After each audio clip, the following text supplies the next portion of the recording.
তো আমরা ইতিমধ্যে আমাদের যে বেসিক পড়াশুনোর যে একদম ফান্ডামেন্টাল বিষয়গুলো মোটামুটি আমরা করে ফেলেছি। এবার আমাদের আস্তে আস্তে প্রেডিকশনের দিকে যেতে হবে, এবং আমাদের এই ক্লাসটা প্রায় শেষের দিকে এগিয়ে এসেছে। এর পরে আমরা কিছু প্রেডিকশন ওরিয়েন্টেড কাজকর্ম করবার পরে, মোটামুটি বেসিক প্রেডিকশনটা বুঝবার পরে আমরা চলে যাব কনস্টিলেশন অর্থাৎ নক্ষত্র সম্পর্কিত আলোচনার দিকে। নক্ষত্র বিষয়টা অত্যন্ত গুরুত্বপূর্ণ, এবং প্রত্যেকটা নক্ষত্রের প্রচুর কাহিনী রয়েছে, গল্প রয়েছে, সূত্র রয়েছে। সেই নক্ষত্রকে আমরা যখন অ্যাটাচ করব আমাদের প্রেডিকশনের সঙ্গে, প্রেডিকশনটা আলাদাই মাত্রা পাবে। তো এছাড়াও বিভিন্ন স্পেসিফিক সূত্র আছে, যে সূত্রগুলো ঘটনা মেলাবার কাজে লাগে, কিন্তু ঘটনা আইডেন্টিফাই করবার কাজে লাগে না। যেমন একটা এক্সাম্পল দিই। রিসেন্ট আমি একটি চার্ট দেখেছি, চার্টটিতে একটি মৃত মানুষের চার্ট। তো মানুষটা হচ্ছে গিয়ে মারা যাওয়ার যে প্রসেসটা সেটা আমি একটু বলি। তো সে গেছিল একটি মন্দিরে পুজো দিতে। তো মন্দিরে পুজো দিয়ে একটা এনার্জি গেইন করেছে, এনার্জি গেইন করবার পরে তার মনে হয়েছে একটু দূরের আরেকটা মন্দিরে গিয়ে পুজো দেবো। তো একটা মন্দিরে পুজো দিয়ে আরেকটা মন্দিরে যখন পুজো দিতে গেছে, এই প্রথম মন্দিরটা থেকে দ্বিতীয় মন্দিরটার ডিস্টেন্স হচ্ছে 300 কিলোমিটার। তো এই 300 কিলোমিটার বাইক জার্নি, বুঝতেই পারছেন, খুব রাফ একটা ব্যাপার, রাফ টাফ একটা ব্যাপার। তো সেইটা করতে গিয়ে রাস্তায় অ্যাক্সিডেন্ট এবং সেখানে ডেথ। তো এবার এই যে চার্টটাকে যদি আমরা দেখি, তো এই চার্টটাকে দেখলে পরে আমরা সেরকম কোনো স্পেসিফিক মৃত্যুর রিজন খুঁজে পাবো না, পাওয়া যাচ্ছে না। কর্কট লগ্ন, লগ্নে বৃহস্পতি রয়েছে, পাওয়ারফুল। কিন্তু এইবার এই ক্ষেত্রে ঘটনাটা ঘটেছে যে একটা ধর্মস্থানে যেতে গিয়ে মানুষটার ডেথ হয়েছে। তো এইখানে এর যে কানেক্টিভিটি, সেটা আমরা এমনি নর্মাল চার্টে দেখে পাবো না। আমরা কোথায় খুঁজে পাবো? আমরা পাবো D20 চার্টে, বিংশাংশ কুণ্ডলিতে। তো এই যে বিংশাংশ কুণ্ডলিতে আমরা যদি গিয়ে এটার কারণ খুঁজে বার করতে চাই, কিংবা বিংশাংশ দশা বার করতে চাই, কিংবা আহ আমাদের তো নর্মাল যে ডিভিশনাল চার্ট সেখানে 8 ভাগের ভাগ নেই। নন পরাশরী ডিভিশনাল চার্টে সেখানে অষ্টাংশ আছে। ওই অষ্টাংশ বা অষ্টমাংশ, সেখানে আমরা দেখতে পারবো যে এখানে ডেথের কারণ, রিজন কি হতে পারে। তো এই সমস্ত বিষয়গুলো জেনারেল প্রেডিকশনের জন্য নয়। যখন আপনার কাছে একজন কুণ্ডলী নিয়ে আসবে, তখন আপনার মনের মধ্যে দূর দূর দূর পর্যন্ত মনের মধ্যে প্রশ্নই আসবে না যে এই মানুষটার মৃত্যু হতে পারে, বা মৃত্যুর পরে এই মানুষটাকে আমার কাছে নিয়ে আসা হয়েছে, এই বিষয়টাই মনের মধ্যে আসবে না। কিছু দিব্যজ্ঞানী ব্যক্তি রয়েছেন, তারা সত্যিই দিব্যজ্ঞানী, তারা আইডেন্টিফাই করতে পারেন, তারা তাদের দিব্য দৃষ্টিতে দেখতে পারেন। বাট আমরা তো সেই লেভেলের দিব্যজ্ঞানী, দিব্য দৃষ্টি সম্পন্ন মানুষ নই যে আমরা একটা চার্ট দেখে, চার্টের গন্ধ সুখে বুঝে যাব যে এই মানুষটার অলরেডি ডেথ হয়ে গেছে। আমাদেরকে কিছু বেসিক ক্যালকুলেশনের উপরে কাজ করতে হয়। তো এই বেসিক ক্যালকুলেশনের উপরে কাজ করেই আমরা আলটিমেটলি জিনিসটাকে দাঁড় করাতে পারি। তো এই বেসিক ক্যালকুলেশন ভুল হওয়ার একটা বড় প্রবাবিলিটি থাকে। সেখানে নক্ষত্র অনেক সময় কিছুটা সাপোর্ট দিয়ে দেয়। কিছু কিছু জায়গায় আমরা বেটার রেজাল্ট পাই, কিছু কিছু জায়গায় আমরা ব্যর্থ হই। যেমন কালকে, কালকে না পরশু, কালকে হচ্ছে সোমবার। সোমবার দিন আমি একটি চার্ট দেখেছি, চার্ট দেখে আর কি, সেই চার্টের মানুষটা তিনি হসপিটালাইজড। তো চার্টটা দেখে আমি আর কি দায়িত্ব নিয়ে নিচ্ছি যে উনি সুস্থ হয়ে উঠবেন। তো এখানে হচ্ছে কি আমার ভাইবস তার ভাইবস কাজ করে গেছে, পরের দিনে তিনি সুস্থ হয়ে উঠেছেন। তো এই যে পরের দিনে তিনি সুস্থ হয়ে উঠেছেন, এটাতে আমার কিছুটা সুবিধা হয়েছে। আমি অল্প একটু জব টপ করিয়েছিলাম, কিন্তু জব করে তো আর ঘটনাটা পুরোপুরি চেঞ্জ হবে না। মিরাকল হতে পারে না জব করে, যদি না তার কুণ্ডলী সাপোর্ট করে। 50% তার কুণ্ডলী মিরাকলকে ইন্ডিকেশন দিল, আর 50% জবে কাজ হলো। এই সমস্ত হয়, কিন্তু শুধুমাত্র আমাদের জবে যে মিরাকল হবে, তার কুণ্ডলীতে কোনো সাইন থাকবে না, এটা কিন্তু নয়।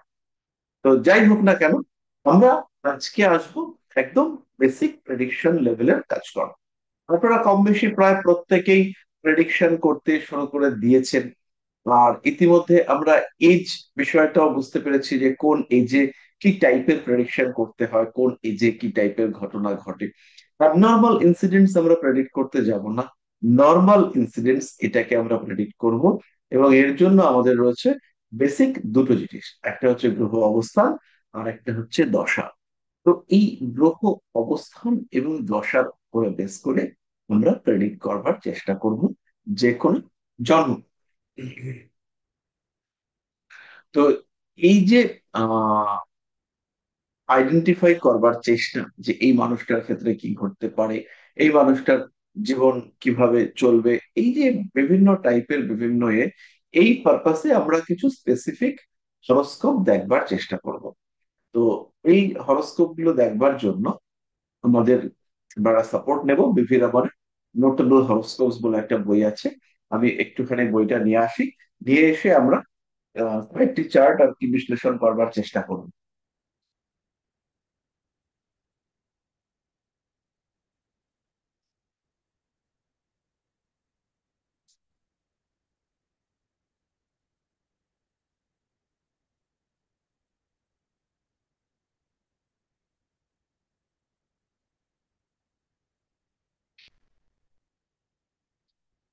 তোমার আগে বিভিন্ন রকমের একটা কমপ্লিট সেট ছিল। তো কোনো একজন ভালো মানুষ তিনি সেই সেটটা আমাকে না বলে, না আমার অগোচরে তিনি সেটা নিয়ে নিয়েছিলেন। তো আমার তো খুবই মনটা খারাপ যে বিভি রমনের পুরো সেটটা গেল। তারপরে হঠাৎ একদিন কলেজ স্ট্রিটে গিয়ে আমি আবার সেরকমই আর একটা সেট দেখতে পাই, পুরনো সেকেন্ড হ্যান্ড, ইউজড। তো সেই সেটটা আমি আবার 150 টাকা দিয়ে কিনি। আহ কেউই কিনছিল না, মানে জ্যোতিষের বইপত্র তো বিশেষ বিক্রি হয় না, তো কেউই কিনছিল না। তো সেই জন্য সে আর কি অত্যন্ত অবজ্ঞার সঙ্গে আমাকে 150 টাকায় পুরো সেটটা দিয়ে দেয়। তো আমি ঘেটে ঘুটে দেখেছি যে খুব একটা প্রবলেম সেরকম কিছু হয়নি, বইগুলো আর কি ঠিকঠাকই রয়েছে।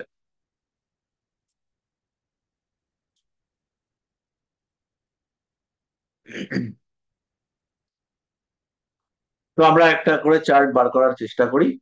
তো সেইটা আমরা প্রথমেই 8 নভেম্বর 1470 দেখি আমাদের কুণ্ডলী এটা দেয় কিনা।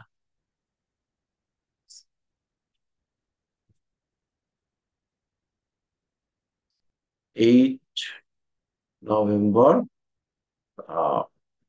1470। আর টাইমিংটা হচ্ছে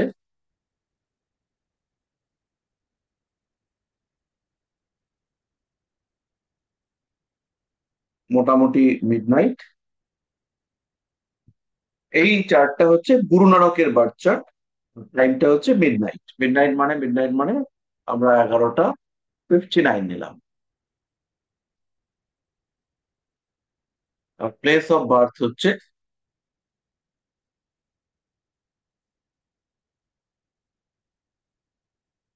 গুরু নানকের প্লেস অফ বার্থ কেউ বলতে পারেন? পাঞ্জাবেরই কোথাও একটা হবে।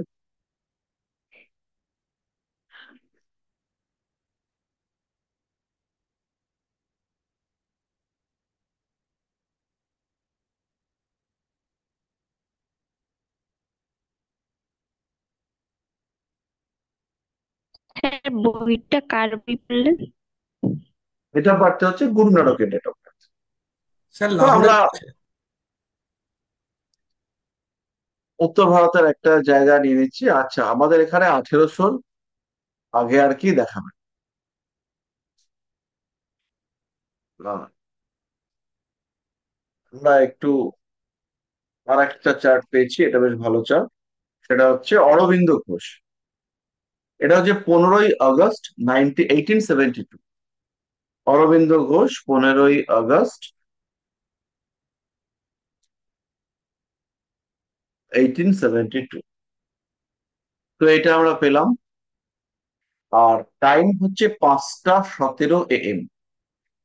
5টা 17 AM, 0517। আর প্লেস অফ বার্থ হচ্ছে কলকাতা।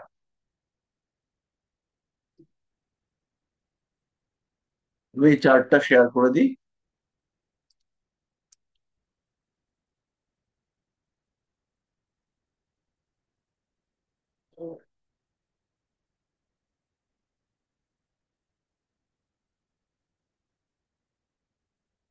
চার্টটা দেখা যাচ্ছে?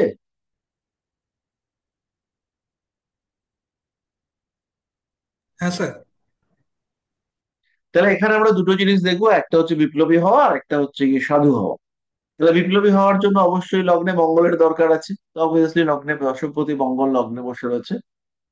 অ্যাকচুয়ালি এটা লগ্নটা রয়েছে 25°26', আর মঙ্গল রয়েছে 5°23'।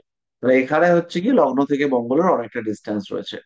কিন্তু এই ক্ষেত্রে আমরা আবার নবাংশে গিয়ে দেখছি, নবাংশ চার্টটাকে আমরা one kind of X ray chart হিসেবে ট্রিট করি, যে চার্টটা আমাদেরকে দেখায় যে আলটিমেটলি কি হতে চলেছে বা জীবনের ঘটনাগুলো কি হয়েছে। তো এখানে লগ্ন রয়েছে 25°26', মানে অশ্লেষা নক্ষত্রে লগ্ন।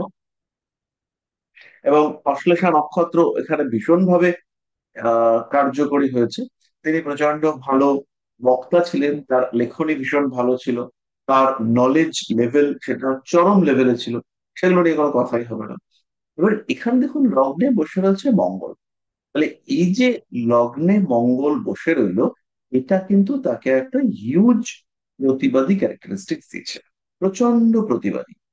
কর্কট লগ্নে রাশি হচ্ছে গিয়ে লগ্নপতি 6 হাউসে শনি যুক্ত হয়ে রয়েছে, চন্দ্র শনি যুক্ত হয়ে থাকা এবং শনির দ্বাদশী কেতু, এটা ইটসেলফ, এটা হচ্ছে গিয়ে একটা সন্ন্যাসী হওয়ার জন্য যথেষ্ট প্রয়োজনীয় ভালো যোগ।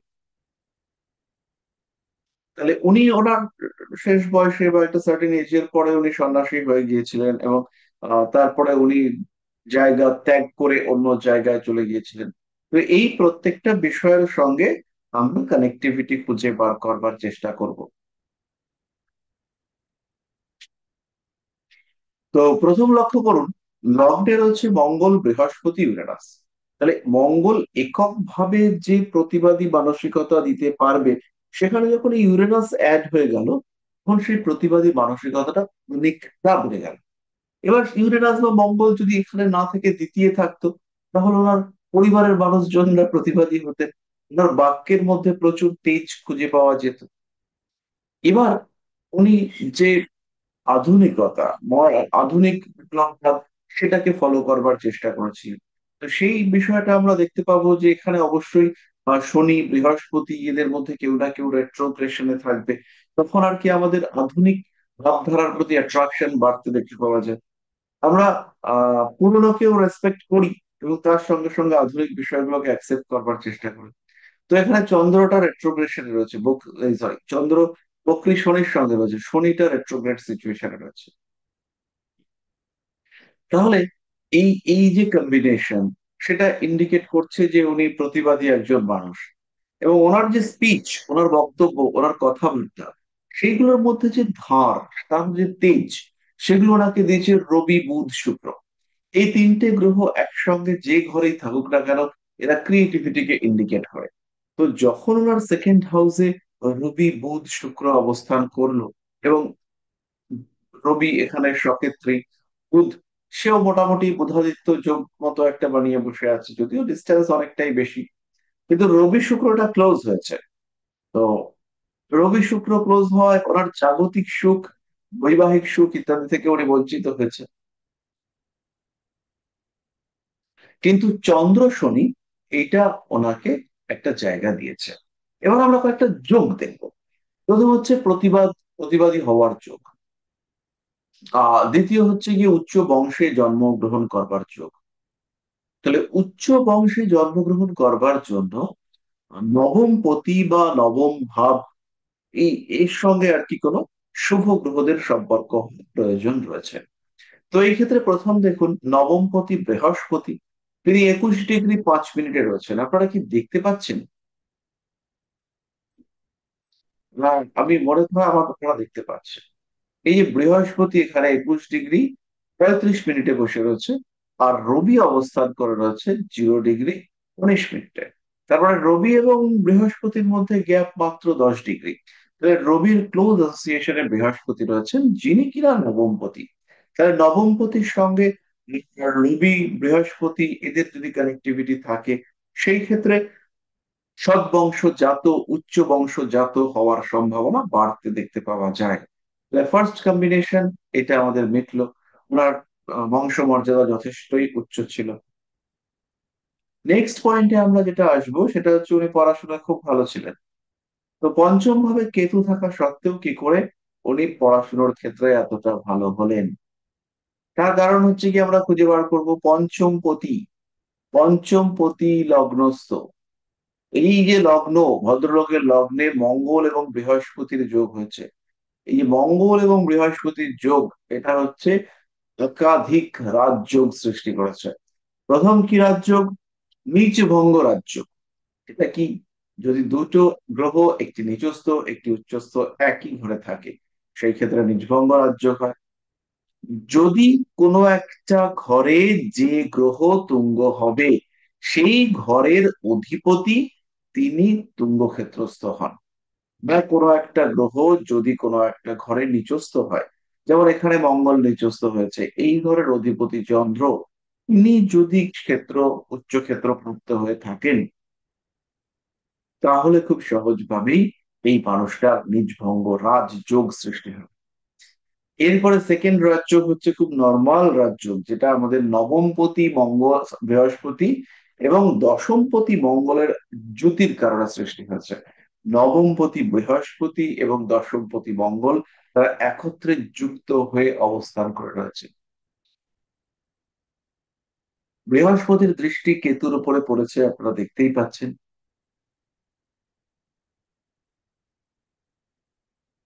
বৃহস্পতির পঞ্চম দৃষ্টি সোজা কেতুর উপরে পড়েছে।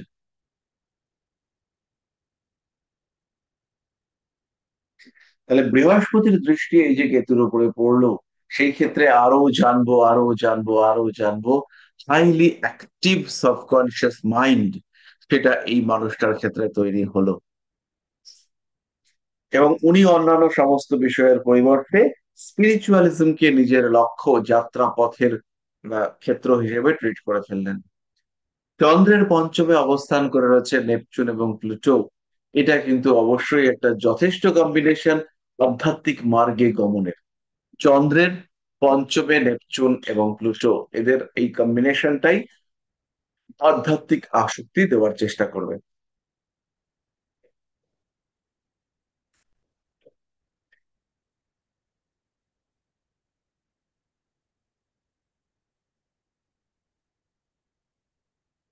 আচ্ছা, এরপরে আমাদের পরের পয়েন্ট যেটা, সেটা হচ্ছে গৃহত্যাগ, সন্ন্যাসী হওয়া, দূরে থাকা। তাহলে গৃহত্যাগ, গৃহত্যাগের জন্য আমাদের কানেকশন হচ্ছে কি? চতুর্থ ভাবে পাপগ্রহ, চতুর্থ পতির সঙ্গে ক্রূর গ্রহদের সম্পর্ক, এবং তার সঙ্গে সঙ্গে তৃতীয় ভাবপতির সঙ্গে চতুর্থ ভাবপতির সম্পর্ক। তৃতীয়টাকে কেন আমরা এত ইম্পর্টেন্স দিচ্ছি, একটুখানি লক্ষ্য করতে হবে। তৃতীয় মানে হচ্ছে চতুর্থের দ্বাদশ। তাহলে চতুর্থের ব্যয়, গৃহ থেকে মুক্তি, সেটা আমরা পাবো থার্ড হাউসে, আর গৃহকে আমরা পাবো ফোর্থ হাউসে। তাহলে গৃহ, এই ঘর থেকে পীড়িত হতে হবে, এবং তার সঙ্গে সঙ্গে তৃতীয় ভাবটা, সেখানেও কিছু জটিলতা সৃষ্টি হবে, এবং যে জটিলতার কারণে এই মানুষটা তার গৃহত্যাগ করবেন। আর এখানে অবশ্যই আমাদের তৃতীয় ভাব চতুর্থ ভাব, এদের সঙ্গে শনি রাহু এদের কম্বিনেশন থাকতে দেখতে পাওয়া যাবে।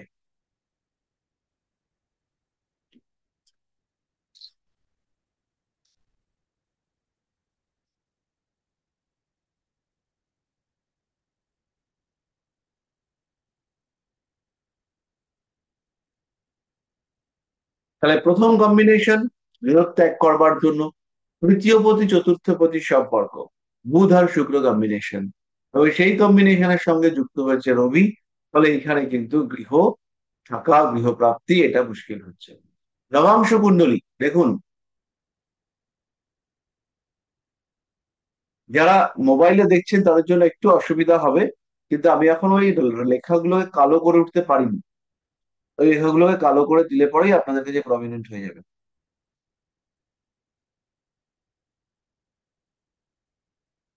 তাহলে রবি অবস্থান করে রয়েছে কোথায়? থার্ড হাউসে। আর ফোর্থ হাউসে রয়েছে রাহু। এটা বেশ গ্রহণ গ্রহণ ব্যাপার হতে চলেছে, বা হতেও পারে, আই ডোন্ট নো। নবাংশ কুণ্ডলীর রেসপেক্টে একটা জটিল পরিস্থিতি সৃষ্টি হতে চলেছে। যাই হোক, তাহলে এই যে কম্বিনেশন তৈরি হয়েছে এটা ইন্ডিকেট করে যে এই মানুষটা গৃহে থাকবে না, থাকতে চাইবে না, থাকলেও ভালো থাকবে না। ফলে গৃহ পরিবর্তন, গৃহত্যাগ যাই বলি না কেন আমরা, সেরকম একটা ব্যাপার এখানে তৈরি হতে দেখতে পাওয়া যাচ্ছে। এবার হচ্ছে এত হিউজ নলেজ, এই সিম্পল পঞ্চমপতি নবমপতি যোগ হয়েছে, 1 5 9 যোগ। এ হচ্ছে মানে ঐশ্বরিক জ্ঞানযুক্ত প্রাণী। এর নলেজ একে ভগবান এসে পড়িয়ে দিয়ে গেছে। 1 5 9 যুক্ত হয়েছে, চন্দ্রের সঙ্গে শনির সম্পর্ক, পঞ্চমে কেতু, উম, বৃহস্পতি সে হচ্ছে লগ্নে বসে আছে। এর কিচ্ছু দরকার নেই, এর এর শিক্ষা অটোমেটিক্যালি হবে। এর পেটের মধ্যে এর গুরু বসে আছে, আপনা আপনি শিখে যাবে। এরকম আমরা এই সময় বহু মানুষকে দেখতে পেয়েছি যারা হাইলি এক্সট্রিমলি ট্যালেন্টেড এবং চরম চরম ব্যাপার স্যাপার।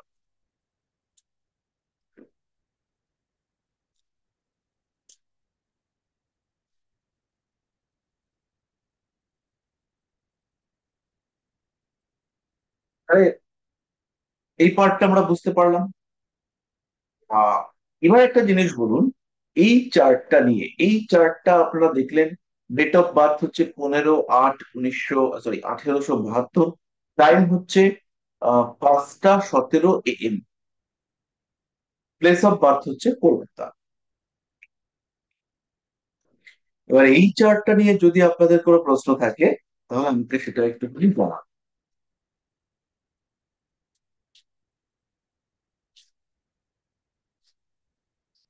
কারোর কোনো প্রশ্ন নেই?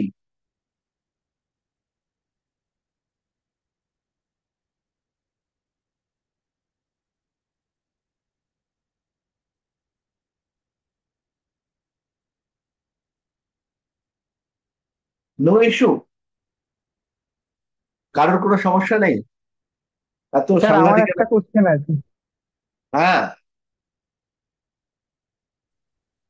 বলুন। যা, কোথায় গেল অনুপম? স্যার, এই তৃতীয় পতি আর চতুর্থ পতির অবস্থান থেকে গৃহত্যাগ ব্যাপারটা একটু আরেকটু ভালো করে বলুন, মানে এখানে চতুর্থ আমার মানে একটু গৃহ, কেমন। এটাতে কোনো সংশয় নেই। হ্যাঁ। চতুর্থ মানে হচ্ছে গৃহ।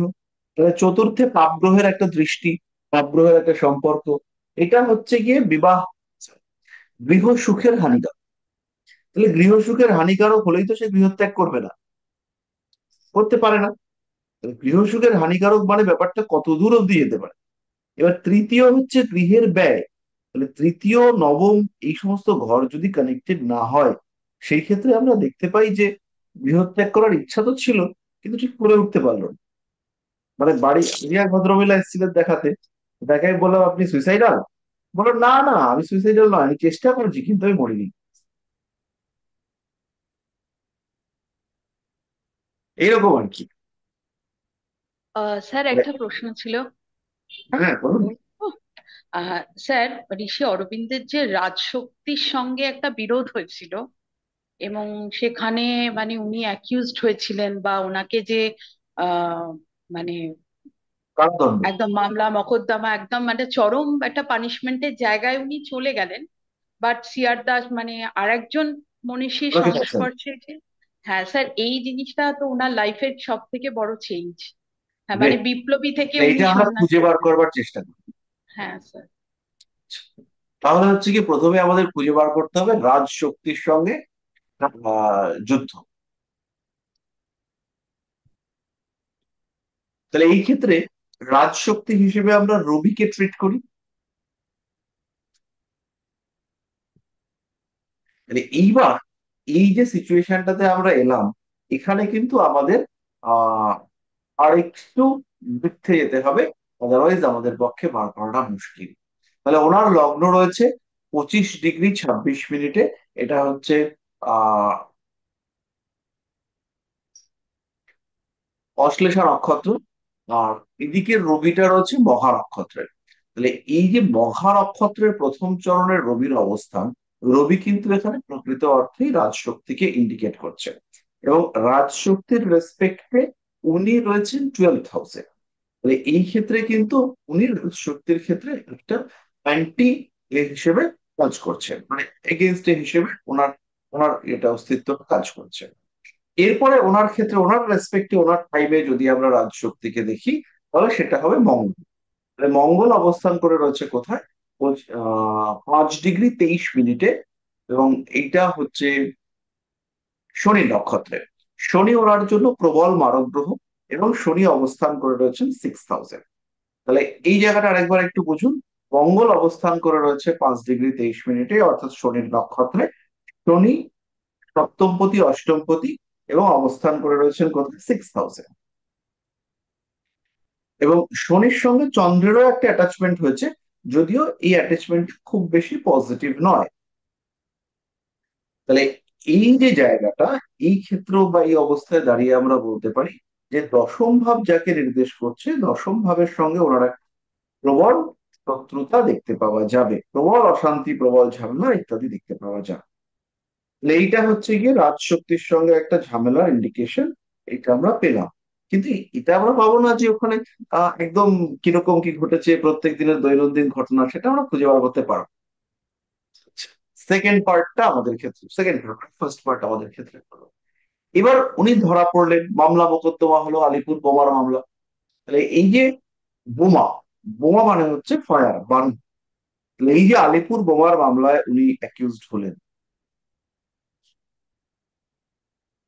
এই জায়গাটাতে ফায়ার, বারুদ, এইটা কিন্তু একদম সিম্পলি মঙ্গল থেকে আসবে।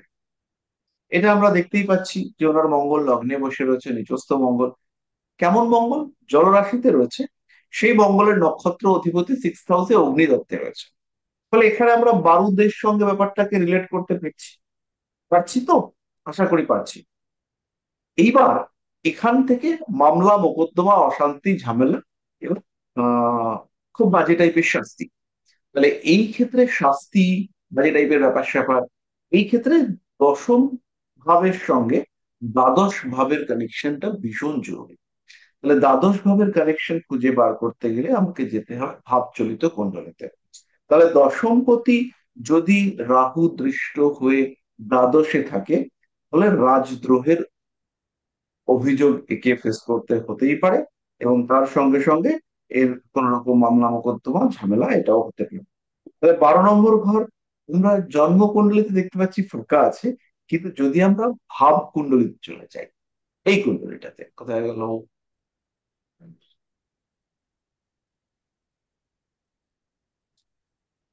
এই কুণ্ডলিতে যদি আমরা চলে আসি, তাহলে কিন্তু আমরা দেখতে পাচ্ছি খুব স্মুথলি যে মঙ্গলটা রাহুর কাছে চলে এসছে,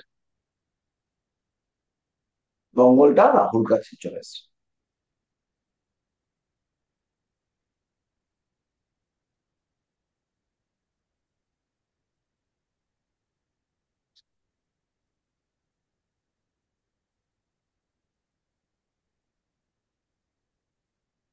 তাহলে এই জায়গাটা আমাদের কাছে পরিষ্কার হলো।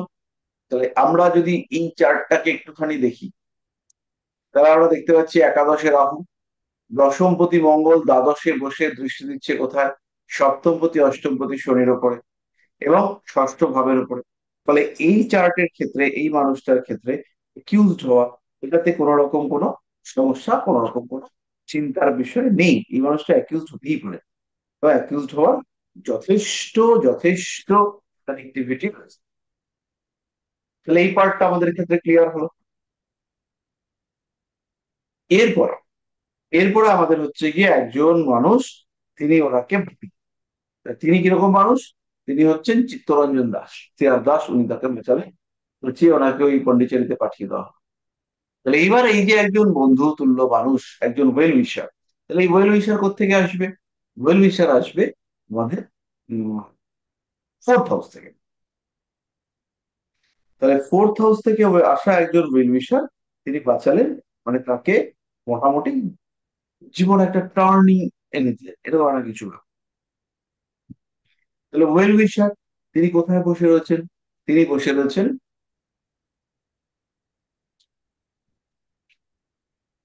শুক্র, 4th হাউস লর্ড, তিনি বসে রয়েছেন বুধের সঙ্গে, রবির সঙ্গে। তাহলে এই যে শুক্র, ইনি বুধের সঙ্গে বসে রয়েছেন, ওনার ক্ষেত্রে ব্যাপারটা হচ্ছে গিয়ে উনি এই মানুষটাকে দূরে সরিয়ে দেওয়ার চেষ্টা করবেন, ওনাকে আর কি ফ্রি করবার চেষ্টা অবশ্যই করবেন। তো এইখানে সাকসেসটা এনে দিচ্ছে কে? সেটা হচ্ছে সেই শুক্রই এনে দিচ্ছে। শুক্র কিরকম ভাবে সাকসেস দিচ্ছে? শুক্র হচ্ছে একাদশপতি। তাহলে একাদশপতি গ্রহ যখন দ্বিতীয় এসে উপস্থিত হয়েছে, তখন এই মানুষটার মুক্তি বা কারা বা এই ধরনের বিষয় থেকে মুক্তি, ঝামেলা থেকে মুক্তি, সেগুলোকে ইন্ডিকেট করেছে।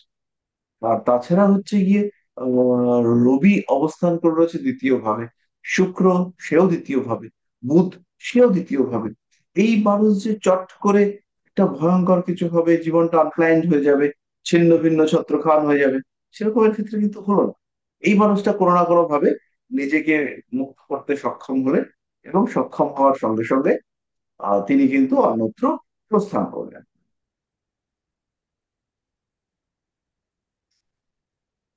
তাহলে বন্ধু এই ক্ষেত্রে সিআর দাসকে আমরা যদি ধরি, তিনি অবস্থান করে রয়েছেন লগ্নের উপরে। লগ্নে রয়েছে রবি, বৃহস্পতি এবং শুক্র। এবার কিন্তু আমরা ভাব কুণ্ডলীর লগ্নে যাচ্ছি। তাই লগ্নে যখন বৃহস্পতি, রবি রয়েছে এবং শুক্র রয়েছে,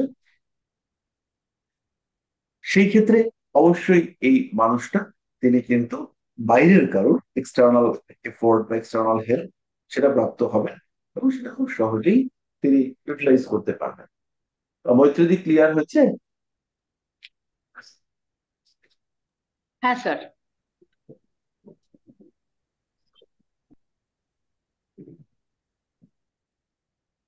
যাই হোক, আমি অনেক কষ্ট কষ্ট করে এক কিছু কম্বিনেশন খুঁজে বার করলাম। তো স্যার যদি এখানে শনি চন্দ্রের সঙ্গে যদি কেতু একই ঘরে থাকতো তাহলে কি রেজাল্টটা আমি কি হতো? স্পিরিচুয়ালিজম, স্পিরিচুয়ালিজম, কি তখন হয়তো এই বৈপ্লবিক ব্যাপারটা নাও আসতে পারতো। দেখা গেল রবি শুক্র যোগ হয়নি। ও তখন শুধুমাত্র আধ্যাত্মিকতা বা এই এই এই মানে ইয়েটাই থাকতো।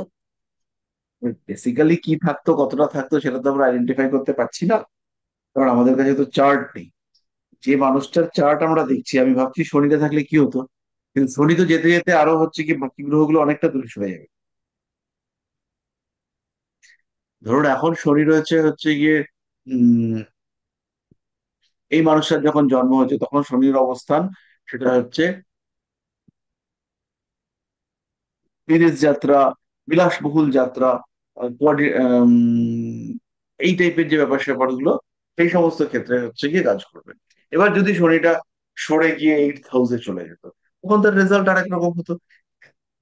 কিন্তু শনিটা 8 হাউসে যেতে যেতে বাকি গ্রহগুলোরও তো বিরাট ক্ষেত্র পরিবর্তন হয়ে যেত। তাহলে এরকম এটা হলে কি হতো, সেই কোশ্চেনের উত্তর আমরা খুঁজে পাবো।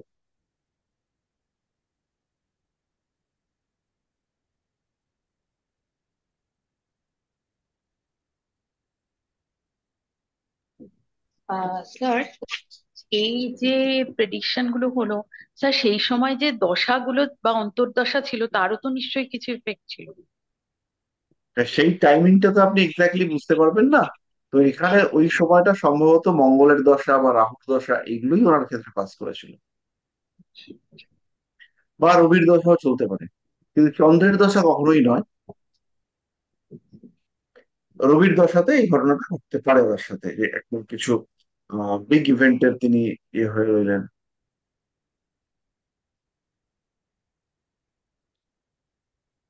আচ্ছা, এই চার্ট নিয়ে আর কারোর কোনো প্রশ্ন?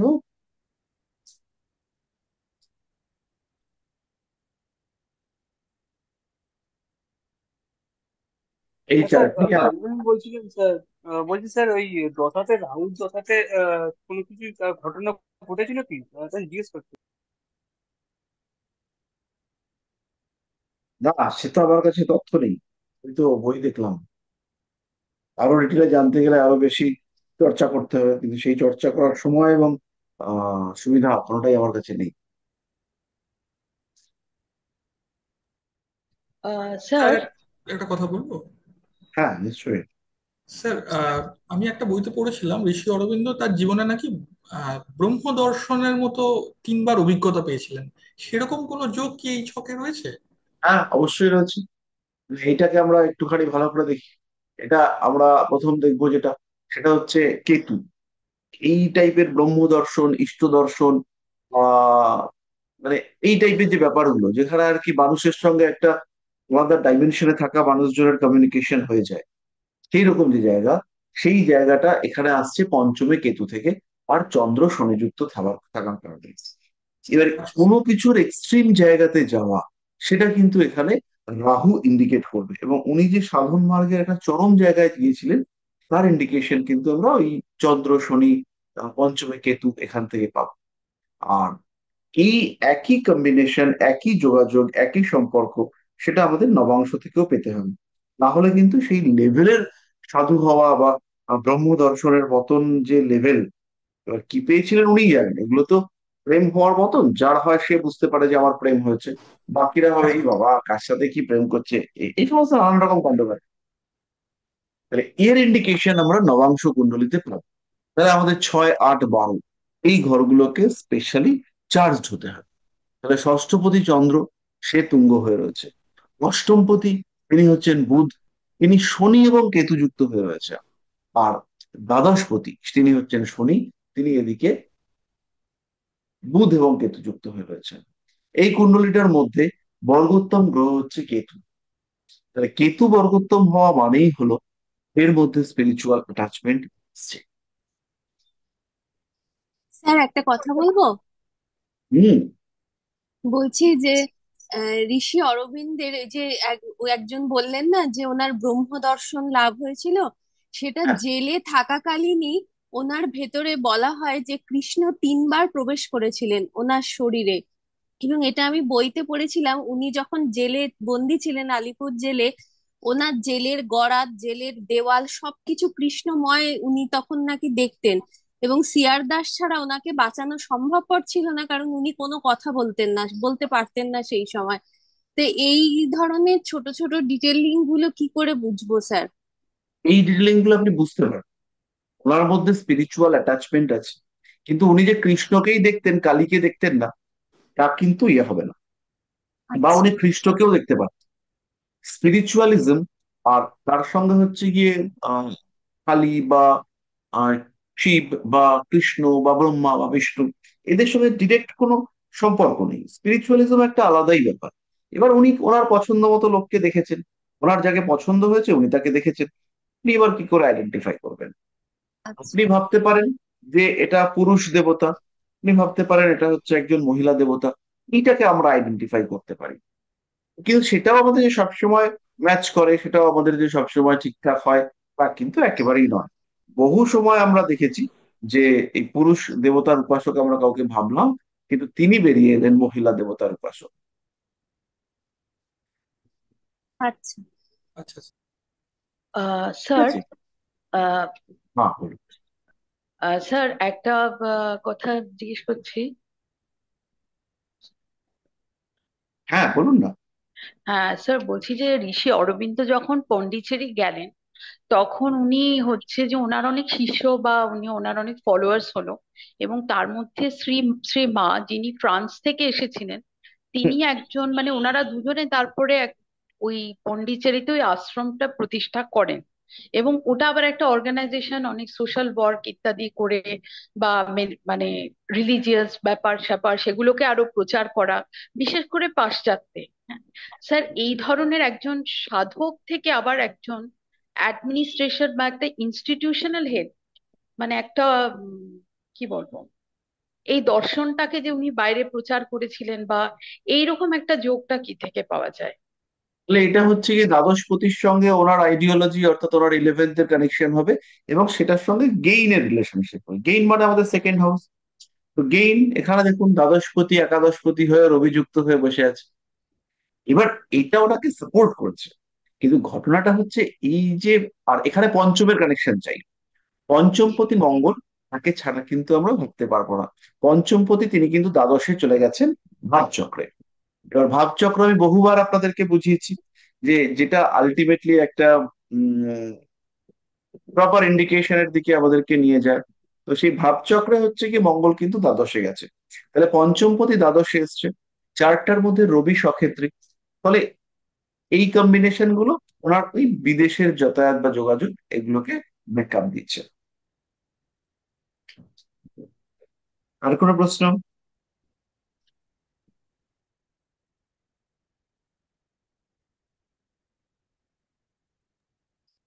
ওনার যে ভয়েস, ওনার যে কমান্ডিং পাওয়ার, ওনার যে অথরিটি, এটাকে খুব সহজেই আইডেন্টিফাই করা যায়।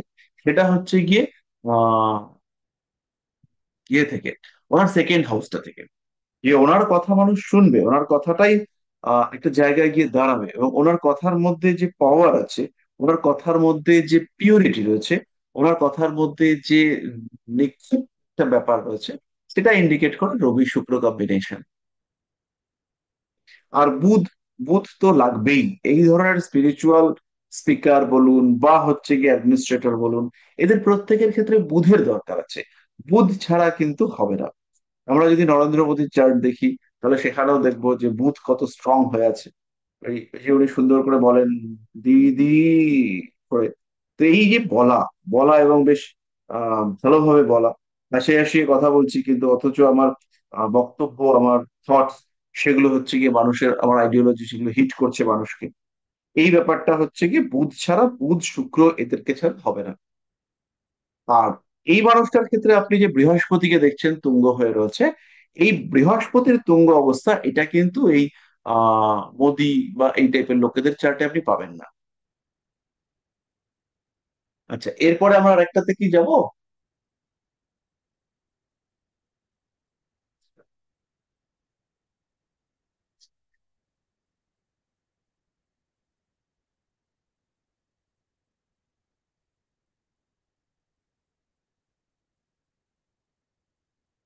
আমরা পরের চার্টটাতে যাব, আপনাদের খুব প্রিয় চার্ট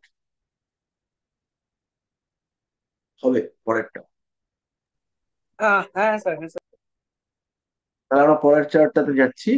এটা হচ্ছে আমাদের নেতাজি সুভাষ চন্দ্র বোসের চার্ট, 23শে জানুয়ারি 1897।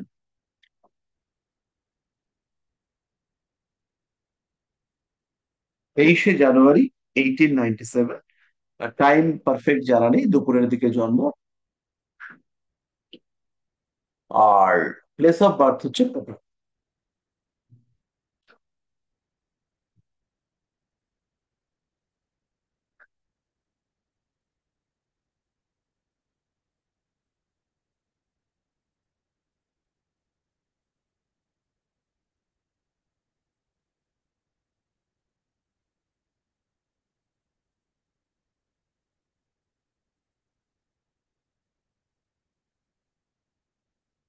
দেখুন, সুন্দর চার্ট বেরিয়ে গেছে,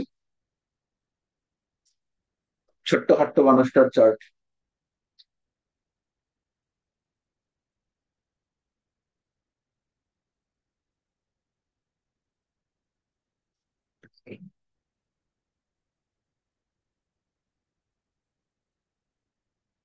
মোটামুটি দেখা যাচ্ছে। হ্যাঁ স্যার, দেখা যাচ্ছে। ঠিক আছে। তো এই চার্টটা লক্ষ্য করলেই আপনারা দেখতে পাবেন যে লগ্ন হচ্ছে মেষ লগ্ন, আর ওনার রাশি হচ্ছে কন্যা রাশি। তো ওনার যে শরীর, ওনার যে গড়ন, এগুলোর মধ্যে যে একটা স্নিগ্ধ ব্যাপার ছিল, সেটা কন্যা থেকেই আসে। এবার ঘটনাটা হচ্ছে অ্যাডমিনিস্ট্রেশন, লড়াকু মানসিকতা, কমান্ড, বিদেশ যাত্রা, আকস্মিক এবং গোপন মৃত্যু। এই গোপন মৃত্যুটা কিন্তু ভীষণ ভীষণ ভাবে আমাদেরকে ভাবতে হবে। মানে ওনার মৃত্যুর যে প্রসেস, সেটাকে হাইড করা হয়েছে, এবং সেখানে একটা পলিটিক্যাল ইস্যু যুক্ত আছে, যে উনি আহ পোহাতে মারা গিয়েছেন, কিন্তু কিভাবে মারা গিয়েছেন এটা কেউ আর কি আহ ইয়ে করে না। এবার এইখানে একটা জিনিস খালি আগে বলে শুরু করব, যে আপনারা কিন্তু এই প্রশ্নটা করবেন না যে আদৌ উনি বেঁচে আছেন কিনা, না ওই দুর্ঘটনা উনি মারা গিয়েছেন কিনা। আমরা ধরে নেব উনি দুর্ঘটনা মারা গেছেন। তো চারটা এবার একবার দেখে নিন চটপট করে।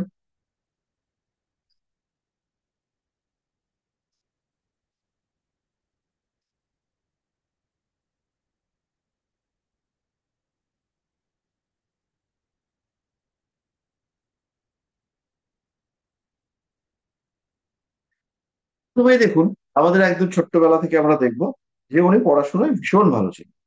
মানে পড়াশোনায় ভীষণ ভালো থাকার জন্য অবশ্যই আমাদের বৃহস্পতি শুক্র এদেরকে ভালো থাকতে হবে। তো ওনার বৃহস্পতি এবং শুক্রের মধ্যে একটা দৃষ্টি বিনিময় রয়েছে। শুক্র একাদশে রয়েছে। আর এইখানে আপনারা যদি একটু লক্ষ্য করেন, তাহলে একটা বিষয় আপনারা দেখতে পাবেন, অত্যন্ত পাওয়ারফুল কম্বিনেশন এটা। শুক্র শনির ঘরে, শনি মঙ্গলের ঘরে, মঙ্গল শুক্রের ঘরে। এই সব কম্বিনেশন গুলো না একটা চার্টকে একটা অসাধারণ মাত্রা এনে দেয়। মানে এই চার্টের এই টাইপের কম্বিনেশন যেখানে যেখানে থাকে, সেখানে লেভেলটাই আলাদা হয়ে যায়। মানে চার্টের এখানেও হয়েছে সেটা।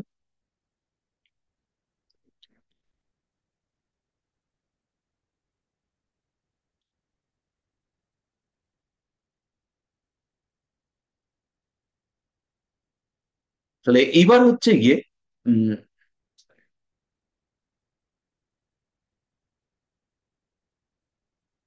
পড়াশোনার ব্যাপারটা আমরা মোটামুটি পেলাম।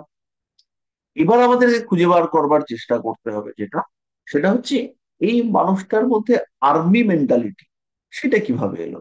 মানে আর্মি হওয়ার টেন্ডেন্সি, উনি যে কর্মের ক্ষেত্রে ওনাকে একজন সৈনিক হিসেবে নিজেকে প্রতিষ্ঠিত করতে চাইলেন, একজন স্বাধীনতা সংগ্রামী, একজন বিপ্লবী, একজন তুখোর রাজনীতিবিদ, এইভাবে উনি যে নিজেকে প্রতিষ্ঠিত করলেন, তো সেটা হচ্ছে কি উনি কিভাবে করলেন, কোন কম্বিনেশন ওনাকে ব্যাকআপ দিল এটা হওয়ার ক্ষেত্রে। তো এই ক্ষেত্রে দেখুন, রবি সেটি দশমে বসে রয়েছে। দশমের রবি একটা মানে খুব ভালো অ্যাডমিনিস্ট্রেটর হবেই। এর মধ্যে কিছু কিছু হোক না হোক, এর মধ্যে মানুষকে কন্ট্রোল করার ক্ষমতা সেটা থাকবে। এবার সেটা এর ক্ষেত্রে রয়েছে, ওনার ক্ষেত্রে ছিল। রবি, বুধ, শুক্র, রবি বুধ মোটামুটি কাছাকাছি রয়েছে। তার সঙ্গে কানেক্টেড হয়েছে রাহু। এই রাহুও নাকি সেই যে আলটিমেট সাকসেস সেটা আনতে পৌঁছতে আর কি বাধা দিয়েছে। রাজনীতি ওনার অত্যন্ত প্রিয়, এবং সেখানে হচ্ছে গিয়ে বারংবার উনি সামনের দিকে এগিয়ে রয়েছেন। কিন্তু এখানে শত্রুতা ওনাকে আর কি সেই লেভেলটাতে অ্যাচিভ করতে বা সেই পদ প্রাপ্তির ক্ষেত্রে বাধা দিচ্ছে। এর কারণটা হলো, মূল কারণ ওনার ফোর্থ হাউসে কেতু আর চতুর্থপতি চন্দ্র ষষ্ঠে। এই পাওয়ার, সিংহাসন, প্রতিষ্ঠান, পাওয়ার উইথ সিংহাসন, এই সমস্ত জায়গাগুলো ওনার ক্ষেত্রে ঝামে গেছে, সমস্যা হয়েছে। ষষ্ঠ ভাবে চন্দ্র, চতুর্থপতি ষষ্ঠে, চন্দ্র যখনই ষষ্ঠে যায় তখন প্রচন্ড লড়াকু মানসিকতার সৃষ্টি হয় এবং তার সঙ্গে ডিপ্রেশন আসে। তো এই ভদ্রলোকের ডিপ্রেশন আসা উচিত ছিল, এবার এসেছিল কিনা তা তো আমরা জানি না, ধরে নিচ্ছি আসেনি, কিন্তু লড়াকু মানসিকতা এটা তৈরি হয়েছে। অষ্টম ভাবস্থ শনি, অষ্টম ভাবস্থ শনি, এবং এই শনিটা হচ্ছে অনুরাধা নক্ষত্রে, তার উপর মঙ্গলের দৃষ্টি, তার উপর কেতুর দৃষ্টি। এবং কেতুটা কিরকম, কেতুটা হচ্ছে গিয়ে অশ্লেষা নক্ষত্রের কেতু। তাহলে অশ্লেষা নক্ষত্রের কেতু মানেই হচ্ছে এর মধ্যে কিছু গোপনীয়তা, কিছু হিডেন ফ্যাক্টস ইত্যাদি দেখতে পাওয়া যাবে। এবং যখনই এই টাইপের হিডেন ফ্যাক্টস ফ্যাক্টস বা এগুলো দেখতে পাওয়া গেল বা যাচ্ছে, তখনই হচ্ছে কি আমরা বুঝতে পারছি যে আমাদের চার্টটা এটা ঠিকঠাক রয়েছে। অষ্টম ভাবে অনুরাধা নক্ষত্রে শনি, এটাও কিছু গোপনীয়তা ইন্ডিকেট করে। কারণ বৃশ্চিক রাশিটাই হচ্ছে কিছুটা গোপন। বৃশ্চিক রাশি আমাদের, আহ, বৃশ্চিক আর কুম্ভ এই দুটোকে আমরা কিছুটা গোপনীয়তা রাখি, কারণ এর ফ্রন্ট আর ব্যাক এন্ড এই দুটোর মধ্যে কিছু ডিফারেন্স দেখতে পাওয়া যায়। আমরা বৃশ্চিকের ক্ষেত্রে অ্যাটাক যদি আমরা ভাবি, তো বৃশ্চিক যখন আক্রমণ করে তখন কিন্তু আমরা বুঝতে পারি না যে বৃশ্চিক জড়িয়ে ধরতে আসছে না আক্রমণ করতে আসছে। বিছা সে যখন আক্রমণ করে, তার বিষটা আমাদের শরীরে প্রবেশ করে, কিন্তু তার আগে আমরা দেখি যে সে দুহাত বাড়িয়ে আমাদের জড়িয়ে ধরতে আসছে। তো এই বিষয়গুলো আমাদের খেয়াল রাখতে হবে। এরপরে যে বিষয়টা আমরা দেখব সেটা হচ্ছে এই মানুষটার জীবনেও কিন্তু পুলিশি ঝামেলা, আহ, নিজের বাড়িতে বন্দি হয়ে থাকা, এই সমস্ত ব্যাপার ছিল। তাহলে পুলিশি ঝামেলা খুঁজতে গেলে আমাদের মঙ্গল রাহু কানেকশন খুঁজতে হবে, মূল কুণ্ডলী অথবা নবাংশ।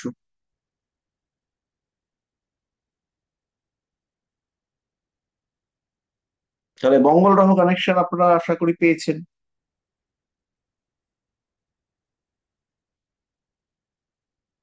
পেয়েছেন তো?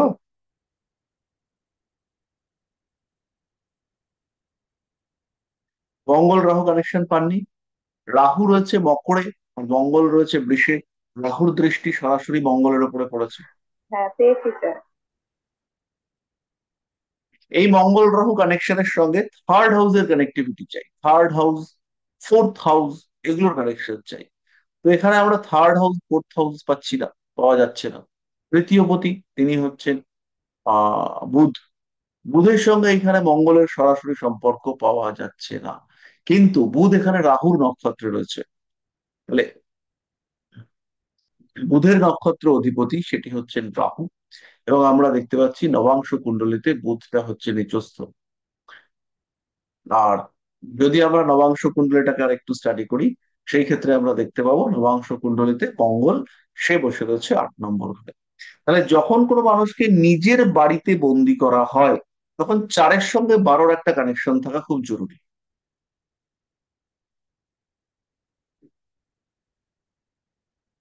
তাহলে আপনারা একটুখানি লক্ষ্য করে দেখুন, 4-এর সঙ্গে 12, 4 মানে নিজের বাড়ি, আর 12 মানে বন্দি দশা। তাহলে 4-12 এর সঙ্গে এই কানেকশন আমাদের ক্ষেত্রে রয়েছে।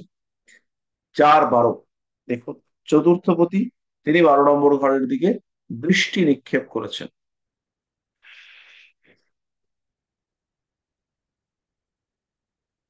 সুতরাং এই মানুষটার ওই কম্বিনেশনটা আমরা পেলাম, কিন্তু 4-12-র সঙ্গে কানেকশন হলে পরেই যে সেই মানুষটার এই ঘটনাটি ঘটবে জীবনে, তা কিন্তু কখনোই নয়, একেবারেই নয়।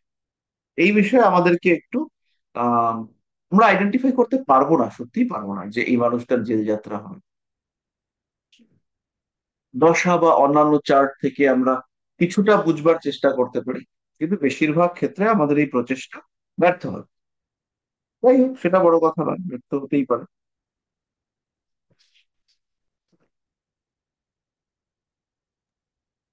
এবার আপনাদের এই চার্টটা সম্পর্কে যা যা প্রশ্ন আছে সেগুলো একটু একটু করে বলুন। স্যার একটা বলবো? হ্যাঁ, নিশ্চয়ই বলবেন। বলছি যে ওনার লাইফে যে একটা কন্ট্রোভার্সি ছিল, সেইটা কিসের জন্য? ওনার তো অনেক কিছু নিয়ে কন্ট্রোভার্সি, ওনার মৃত্যু নিয়ে, ওনার বিয়ে নিয়ে, সবকিছু নিয়ে কন্ট্রোভার্সি।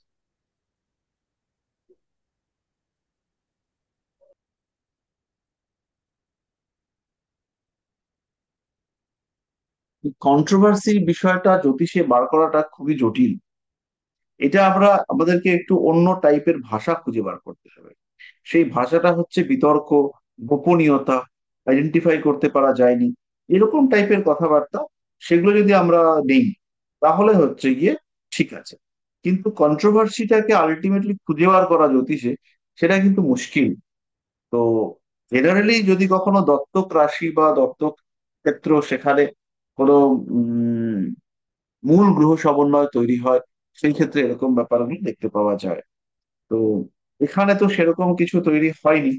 আপনারা দেখতেই পাচ্ছেন যে মোটামুটি গ্রহগুলো ছড়িয়ে ছিটিয়ে রয়েছে, এবং কয়েকটা কম্বিনেশন আছে ভীষণ স্ট্রং, তার মধ্যে দশম, একাদশ, এই ঘরগুলো অত্যন্ত স্ট্রং, 5 নম্বর ঘরটা অত্যন্ত স্ট্রং।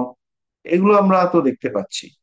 কিন্তু এখানে যে কন্ট্রোভার্সির সলিউশন আমরা খুঁজছি, বা কন্ট্রোভার্সি ওয়ার্ড, এইটার সলিউশন আমরা খুঁজে বার করতে পারি। একটা জিনিস বলা যেতে পারে যে চতুর্থ ভাবে কেতু থাকার কারণে ওনার লাইফে স্টেবিলিটির প্রচুর অভাব ছিল। আর ওনার জীবন সংক্রান্ত, ওনার বাসস্থান সংক্রান্ত, ওনার কার্যকারিতা সংক্রান্ত বহু বিষয়, সেগুলো গোপন থেকে গেছে, কিন্তু সেগুলো কোনোভাবেই রিভিল করা যায় না। এটা হচ্ছে গিয়ে আমরা বলতে পারি। আরেকটা স্যার, ওনাকে ঘর ছাড়া হতে হচ্ছিল, মানে উনি ঘরে থাকতে পারেননি, সেইটা কিভাবে এ করবো এখান থেকে? ঘর ছাড়া হওয়ার আমরা যোগ বললাম 3, 4, 12, সেই যোগগুলো রয়েছে কিনা আমাদের দেখতে হবে। আর যদি কেউ তীর্থ ভ্রমণ করতে গিয়ে ঘর ছেড়ে দেয়, তাহলে হচ্ছে গিয়ে ওনাকে 9 নম্বর ঘরটাকেও আমাদের দেখতে হবে। কিন্তু এই ক্ষেত্রে আমরা 3, 4, 6 বা এই ঘরগুলোকে দেখবো। তাহলে 3 মানে হচ্ছে বুধ, 4 মানে হচ্ছে চাঁদ। মানে এখানে চন্দ্র চতুর্থপতি ষষ্ঠে, তা আমাদের কানেকশন খুঁজতে হবে 3, 4, 6, 12। এখানে আমরা দেখতে পাচ্ছি চতুর্থপতি তিনি ষষ্ঠে চলে এসেছেন। ষষ্ঠ অধিপতি, ষষ্ঠ ভাবের অধিপতি বুধ, তিনি আবার 4কে দেখছেন। ষষ্ঠ ভাবের যিনি অধিপতি, তিনি তৃতীয় ভাবেরও অধিপতি। তাহলে 3, 4, 6 কানেকশন হলো, আর এইখান থেকে 12টাকে চন্দ্র দেখছে। এবার পরিষ্কার হলো। হ্যাঁ, এবার হয়েছে, আগে বুঝছিলাম না। 3 4 6 12, কেন 3 4 6 12? এবার প্রশ্ন হচ্ছে উনি ঘরে থাকতে পারলেন না। এবার এখানে উনি ঘরে থাকতে পারলেন না কেন? তার কারণ হচ্ছে কখনো উনি রাজদ্রোহী, কখনো তিনি বিপ্লবী, কখনো তিনি যোদ্ধা, কখনো তিনি এই সমস্ত আর কি যা যা হয়। তো ফলে ওনাকে বাড়িতে থাকতে দেওয়া হলো না, বা উনি বাড়িতে আলটিমেটলি থেকে উঠতে পারলেন না। এই যে উনি বাড়িতে থেকে উঠতে পারলেন না, এই জায়গাটাকে আইডেন্টিফাই করবার জন্য আমাদের লাগবে হচ্ছে বাড়ির থেকে বিচ্ছিন্নতা। তাহলে বাড়ি আগে, বিচ্ছিন্নতা পরে। তাহলে 4 আর 3, কারণ কি? কারণ হচ্ছে গিয়ে আইন, ল, মামলা, মোকদ্দমা, ঝামেলা। তাহলে এই সমস্ত কারণ কোথায়? 6। তাহলে 3 4 6। এবার উনি গেলেন কোথায়? উনি গেলেন হচ্ছে গিয়ে দূরে কোথাও, বাড়ির থেকে দূরে। তাহলে এই বাড়ির থেকে দূরে, বিদেশে, এই সমস্ত যেগুলো, এগুলো হচ্ছে 12। তাহলে আমার কম্বিনেশন কি থাকবে? 3 4 6 12 কম্বিনেশন। তাহলে এটা তৈরি হলো।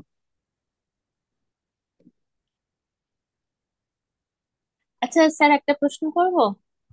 হ্যাঁ। বলছি, ওনার মৃত্যু নিয়ে অনেক কন্ট্রোভার্সি আছে, কিভাবে কোথায় কখন মারা গিয়েছিলেন, কিন্তু ওনার অন্তর্ধান নিয়ে কোনো মানে কারোর কোনো সন্দেহ নেই। মানে এরকম আমি আমার মানে আশেপাশে আরো দুজন মানে দুটো ঘটনা জানি যাদের শেষ কেউ জানতে পারেনি। মানে 30 বছর হয়ে গেছে, 20 বছর হয়ে গেছে, তারা বাড়ি থেকে বেরিয়ে আর কোনো খবর বাড়ির লোক পায়নি। তো এই অন্তর্ধানের যোগটা কি, মানে কিসের থেকে হ্যাঁ, বোঝা যায়? আপনি কে বলছেন? আমি সুতপা বলছি, সুতপা গোস্বামী। আচ্ছা। তো অন্তর্ধান, এই বিষয়টা দুরকম হতে পারে। একটা হচ্ছে কি মরে গিয়ে অন্তর্ধান। তাহলে সেই রকম ক্ষেত্রে হচ্ছে ওই চতুর্থে বা অষ্টমে কেতু দেখতে পাওয়া যাবে। যেমন আমার কুণ্ডলিতে রয়েছে অষ্টমে কেতু, কোথায় মরে গেলাম আর খবরই পাওয়া গেল না। এটা হচ্ছে গিয়ে ওয়ান কাইন্ড অফ অন্তর্ধান, খুঁজেই পাওয়া গেল না। আরেকটা বিষয় হচ্ছে ওনার যে আলটিমেট পরিস্থিতি, সেটা হচ্ছে গিয়ে গোপনীয় রয়ে গেল, বা সেটাকে খুঁজে পাওয়া গেল না, মানে জানা গেল না। তাহলে অষ্টমপতি বা দ্বাদশপতি এরা যদি, বা লগ্নপতি এরা যদি অষ্টমে যুক্ত থাকেন এবং এদের সঙ্গে নাক্ষত্রিক ভাবে কেতুর কানেকশন থাকে, সেই ক্ষেত্রে এই ধরনের হিডেন ব্যাপারগুলো দেখতে পাওয়া যায়। আবার কোনো কোনো সময় দেখতে পাওয়া গেছে যে চার্টে যদি বৃহস্পতি খুব দুর্বল থাকে, খুব দুর্বল, সেই ক্ষেত্রেও অনেক সময় এই টাইপের খুঁজে না পাওয়া, আলটিমেটলি গেস করতে না পারা, সেই ব্যাপারগুলো দেখতে পাওয়া যায়। আচ্ছা স্যার। ঠিক আছে, তো এইগুলো হ্যাঁ। মানে এই বিষয়গুলো নিয়েও প্রচুর কন্ট্রোভার্সি রয়েছে যে কি যোগে এগুলো আমরা দেখতে পাবো। তো সত্যি সত্যি এগুলো মানে খুবই কমপ্লিকেটেড। কোনো মানুষের ক্ষেত্রে একটা যোগে এই ঘটনাটা ঘটে, আবার কোনো মানুষের ক্ষেত্রে আরেকটা যোগে এই ঘটনাটা ঘটে। কোথাও নক্ষত্ররা অ্যাক্টিভেটেড হয়ে যায়, আবার কোথাও কে অ্যাক্টিভেটেড হয়ে যায় সেটা খুঁজেই পড়ে। এরকম টাইপের প্রচুর কন্ট্রোভার্সি নিয়েই তো আমাদের জ্যোতিষ শাস্ত্র। স্যার একটা কথা বলবো? হ্যাঁ। স্যার একটা ওই এক্ষুনি এই অন্তর্ধান নিয়ে কথা হচ্ছে বলে আমার খেয়াল পড়লো, শ্রী চৈতন্য মহাপ্রভুর ছকেও আমি সম্ভবত দেখেছিলাম বৃহস্পতির নবম দৃষ্টি কেতুর ওপর পড়েছিল, এবং কেতু ছিল আহ, যতদূর মনে পড়ছে 11th হাউসে। সেক্ষেত্রেও কি বৃহস্পতির নবম দৃষ্টি কেতুর উপর পড়েছে। হ্যাঁ স্যার। তাহলে বৃহস্পতির আর কেতু যদি 11th হাউসে থাকে, উম, তার মানে বৃহস্পতি রয়েছে হচ্ছে 3rd হাউসে। হ্যাঁ স্যার। হ্যাঁ। এবার লগ্নটা কি মনে আছে? লগ্ন স্যার, স্যার এখন ঠিক এই টাইপের লোকেদের জল তত্ত্বের লগ্ন হওয়ার টেন্ডেন্সি বেশি হয়। স্যার তুলা মনে হয় যতদূর মনে পড়ছে। তাহলে বৃহস্পতিটা সক্ষেত্রী হবে আর কেতুটা আচ্ছা। সিংহে থাকবে। হ্যাঁ হ্যাঁ স্যার। তাহলে যদি এরকম থাকে, সেক্ষেত্রে ওনার কেতুর সঙ্গে শুক্রের একটা কানেকশন সেটা থাকতে পারে। কারণ শ্রী আচ্ছা। চৈতন্য মহাপ্রভু, আচ্ছা উনি কি অন্তর্ধান হয়ে গেছিলেন লাস্টে? হ্যাঁ, শেষে এরকমই একটা বিতর্ক হয়েছিল যে উনি মানে হয় ওই বিলীন পুরী হয়ে টুরিতে গেলেন। কিছু একটা গন্ডগোল হ্যাঁ হয়েছিল। স্যার, হয় আইদার বলা হয় খুন হয়েছিলেন, অথবা বিলীন হয়ে গেছিলেন, এরকমই একটা কন্ট্রোভার্সি এসেছিল ওখানে। আচ্ছা। তো সেই ক্ষেত্রে স্যার হচ্ছে ওই যদি শুক্রের সঙ্গে কানেকশন থাকে, হলে কিন্তু হতে পারবে। আচ্ছা স্যার। ওটা আমাদের একবার দেখে নিতে হবে চার্টে। স্যার হ্যাঁ, বলুন। আমার কাছে চৈতন্যদেবের যে জন্মপত্রিকাটা আছে তাতে ওনার লগ্ন এবং কেতু একসঙ্গে সিংহ লগ্নে। তাহলে তো তুলা লগ্ন হচ্ছে না। তাহলে স্যার হতে পারে অনেক সময় অনেক মিস ইনফরমেশন থাকে, তো আমি হয়তো যে চকটা দেখেছি সেটা হয়তো ঠিক নাও হতে পারে। এটা আচ্ছা। একটা খুব পুরনো বই, তাতে পাচ্ছি আমি আর কি। তো এবং চতুর্থে মানে বৃশ্চিকে শনি পড়েছে, পঞ্চমে ধনুতে বুধ মঙ্গল, আর সপ্তমে রাহু রবি শুক্র। বাদ বাকিগুলো ভ্যাকেন্ট। আচ্ছা, আমি একটুখানি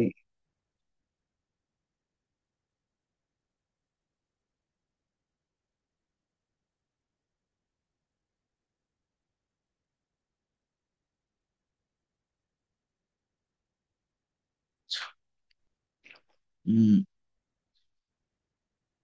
আমরা চারতলা বানিয়ে দেখি। আপনার কাছে আছে কি হাতের কাছে?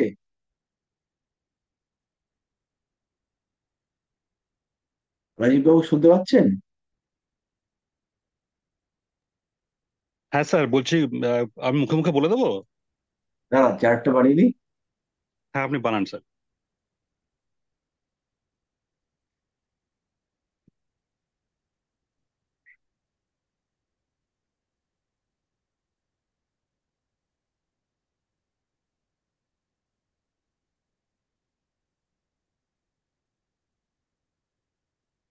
পরের দিন কিন্তু আমরা আমাদের জেনারেল যে ধরনের চার্ট বর্তমানে পাই এই ধরনের চার্ট নিয়ে ডিসকাস করব।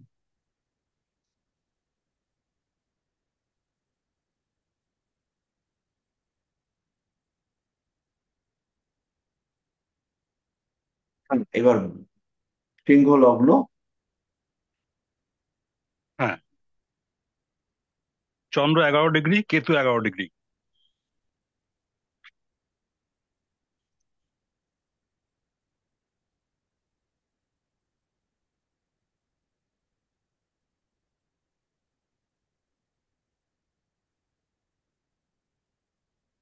চন্দ্র কেতু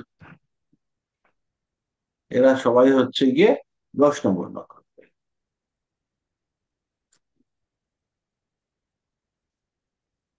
11 ডিগ্রি করে স্যার। 10 নম্বর নক্ষত্র। হুম হুম হুম হুম। বৃশ্চিকে শনি 18।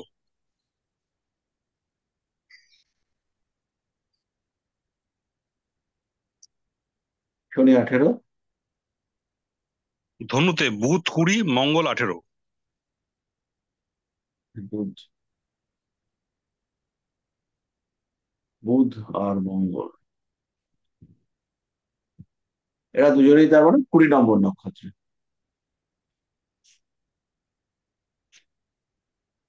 কুম্ভতে তারপরে রাহু, কুম্ভ। বৃহস্পতি।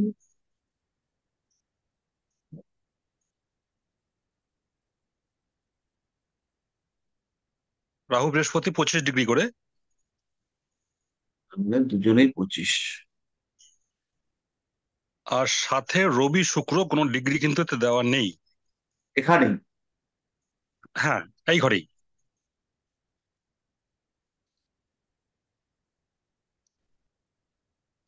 রবি শুক্র, তারপরে ব্যাস, বাদ বাকিগুলো ভ্যাকেন্ট। আর বইটা স্যার 1342 সালে আশ্বিন মাসে এই বইটা প্রকাশিত হয়। আচ্ছা, তার মানে প্রায় 70-80 বছর আগের বই। হ্যাঁ, যিনি লিখেছেন মানে যিনি কিনেছেন তার ছেলে বোধহয় মারা গেছে। আমার কাছে 1200 টাকা পেয়েছিল, আমি 400 টাকা সোদপুর মেলা থেকে কিনেছি স্যার, দাম দর করে। বাহ। ওরা বিজ্ঞানম। ও, ওটা বিজ্ঞান, বুঝতে পেরেছি। আহ তো এই এই যে চার্টটা এখানে হচ্ছে গিয়ে স্পিরিচুয়ালিজম ফার্স্টে আমরা দেখতে পাচ্ছি একদম সুন্দরভাবে লগ্ন চন্দ্র কানেকশন। এটাই আধ্যাত্মিকতার একদম যথেষ্ট যথেষ্ট চরম কানেকশন। এবং ওনার যে ছবি টবিগুলো দেখতে পাওয়া যায় সেগুলো দেখলে পরেই আমরা বুঝতে পারবো যে ওনার উপর একটা চন্দ্রের ইম্প্যাক্ট রয়েছে।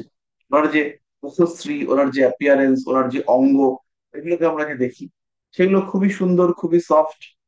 এবং বৈষ্ণবদেরও শরীর স্বাস্থ্য ওরকমই দেখতে পাওয়া যায়, বেশ একটা সফট সোবার লুক নিয়ে ওরা থাকেন। সেখানে কেতু রয়েছে। এই যে কেতু চন্দ্র লগ্ন একসাথে হয়েছে এটাই আমাকে স্পিরিচুয়াল বানিয়ে দিচ্ছে। চতুর্থ ঘরে শনি গৃহত্যাগের কারণ হয়েছে। আর এখানে গৃহত্যাগের জন্য কিন্তু আমাদের সেই আগের যোগ, এটা হচ্ছে ধর্মের জন্য। তাহলে ধর্মের জন্য গৃহত্যাগের কানেকশনে কি কি থাকবে আবার আরেকবার একটু বলে দিই। 3 4, তাহলে 3 4 9 12।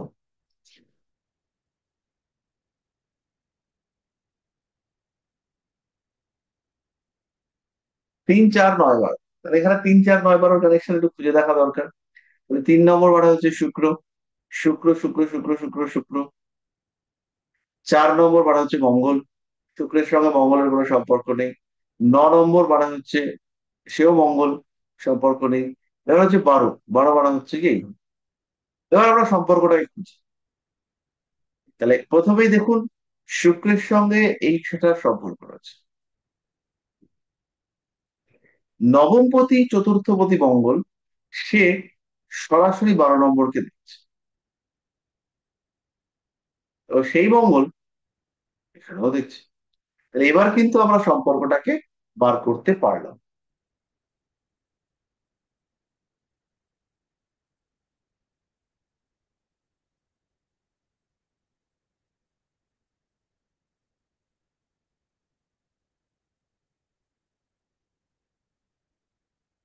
তাহলে 3 4 9 12, 4 9 চতুর্থপতি নবমপতি তিনি হচ্ছেন গিয়ে আহ আমাদের 12 নম্বর সঙ্গে সম্পর্ক করেছেন। আর এদিকে দ্বাদশপতি তিনি হচ্ছেন চন্দ্র, তিনি শুক্রের সঙ্গে কানেক্ট করেছেন 3কে। তাহলে আমাদের মোটামুটি কানেকশন হলো। আর এদিকে শনিদেব তিনি এই অবস্থায় আছেন, এটা একদম নিশ্চিন্তে নির্দেশ করে যে গৃহত্যাগের সম্ভাবনা প্রবল। তিনি রয়েছেন বুধের নক্ষত্রে, শনিদেব বুধের নক্ষত্রে, আবার বুধ শুক্রের নক্ষত্রে সপ্তমে রয়েছে। আর উনি তো আহ স্ত্রীকে ছেড়ে দিয়ে চলে এসেছিলেন। তাহলে সেই ক্ষেত্রে আমরা দেখতেই পাচ্ছি ওনার সপ্তমে অবস্থান করে রয়েছে রবি শুক্র রাহু বৃহস্পতি। তাহলে এটা, এবং ওনার যে শনি সপ্তমে রয়েছে, এটা গৃহ সুখের হানিকারক। সুতরাং এখানে এই ব্যাপারটা একদমই ক্লিয়ার যে ওনার ম্যারিড লাইফে হ্যাপিনেস ছিল না, বা হ্যাপিনেস থাকলেও উনি কৈবল্য বৈরাগ্য ইত্যাদি প্রাপ্তির জন্য ওখান থেকে বেরিয়ে এসেছিলেন।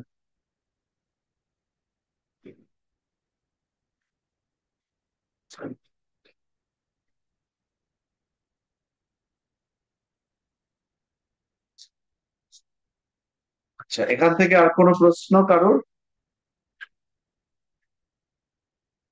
স্যার, ওনার বাগ্মিতা কি এখানে বুধ মঙ্গল যোগ থেকে বোঝা যাচ্ছে? কিটা? ওনার ওরাটারি স্কিল, যেটা বলা হয়, কথা বলার ক্ষমতা খুব ভালো ছিল, তর্ক উনি খুব ভালো পারতেন। তর্কে উনি dialogue- হ্যাঁ, তার্কিক স্যার, সেটা কি ওই বুধ মঙ্গল যোগের জন্য বলা যেতে পারে আর পঞ্চমে? দ্বিতীয় প্রতি মঙ্গল যুক্ত, এটা অবশ্যই একটা কারণ। আর এই বাগ্মিতার জন্য তো লজিক লাগে, লজিকটা আসবে বৃহস্পতি। আচ্ছা আচ্ছা। বৃহস্পতির সঙ্গে যদি কোনোভাবে দ্বিতীয় ভাব বা দ্বিতীয় অধিপতির সম্পর্ক হয়, বা হচ্ছে কি এখানে লগ্নের সঙ্গে সম্পর্ক হয়েছে, তো সেই ক্ষেত্রে হচ্ছে কি লগ্নে বৃহস্পতির দৃষ্টি, আর পঞ্চমে বুধ বসে রয়েছে। আহ এখানে দ্বিতীয় পতি রবি, সে কার নক্ষত্রে রয়েছে এটা তো পরিষ্কার আসলে ভুল বললাম। লগ্নপতি রবি কার নক্ষত্রে রয়েছে এটা পরিষ্কার নয়। তো এখানে কেতু, কেতু হচ্ছে গিয়ে ওনার অন্তর্মনের বিকাশ ঘটিয়েছে। আর এখানে লগ্নে চন্দ্র কেতুর উপস্থিতি, এটা হচ্ছে ওনাকে তার্কিক বলবো না, কিন্তু হচ্ছে গিয়ে মনন, চরম লেভেলের মনন ক্ষমতার অধিকারী বানিয়েছে। আর বুধ দ্বিতীয় পতি, সে হচ্ছে গিয়ে মঙ্গল যুক্ত হয়ে রয়েছে, এটাও একটা খুব বড় কারণ।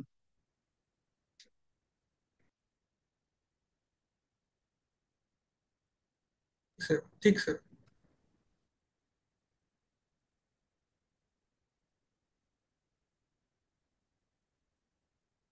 কত কিছু আজকে জানতে পারলাম।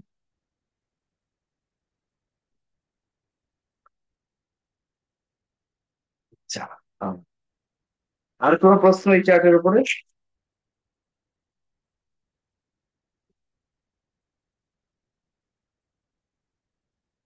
এটা কিন্তু খুব ইন্টারেস্টিং চার্ট। Sir, sir.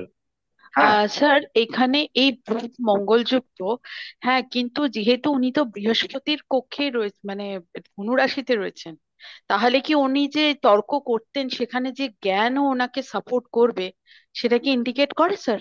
তা এটার জন্য ওই বৃহস্পতির দৃষ্টি আছে ওনার লগ্নের উপরে। আচ্ছা স্যার। লগ্নের উপরে বৃহস্পতির দৃষ্টি বা লগ্নে বৃহস্পতি এটাই যথেষ্ট, মানে খুবই যথেষ্ট।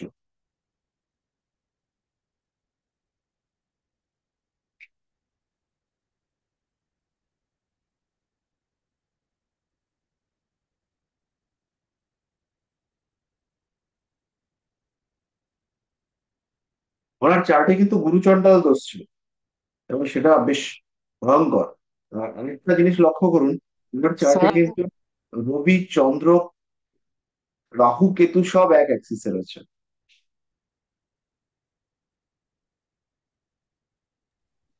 স্যার উনি উনি দুটি বিয়ে করেছিলেন, এটা কি মানে কাকে বিয়ে কোনটা ঠিক করেছিলেন? হলো? দুটি বিয়ে করছিলেন স্যার। দুটো বিয়ে করেছিল? হ্যাঁ, প্রথম প্রথম ওয়াইফের নাম ছিল লক্ষ্মীপ্রিয়া মেবি, আর পরবর্তী ওয়াইফের নাম ছিল বিষ্ণুপ্রিয়া আচ্ছা, মনে হচ্ছে। এই দুজনকেই তথ্যটা ত্যাগ হয়তো করেছিলেন উনি, দুজনকে ত্যাগ করে চলে গিয়েছিলেন পরবর্তী সময়। না, মানে প্রথম স্ত্রী সাপের কামড়ে মারা গিয়েছিলেন। লক্ষ্মী দেবীর সর্পাঘাতে মৃত্যুর পরে উনি বিষ্ণুপ্রিয়াকে বিবাহ করেন। আচ্ছা, সে ঠিক আছে। তাহলে এইবার এইখানে হচ্ছে গিয়ে দুটো বিয়ে, তার মধ্যে একটার আবার সর্পাঘাতে মৃত্যু। এইটা খুঁজে বার করার আপনারা চেষ্টা করুন। প্রথমটার হচ্ছে গিয়ে স্নেক বাইটে ডেথ, মানে মৃত্যু। মৃত্যুর কারণটা সাপের কামড়, এটাকে আমরা খুঁজবো এবার।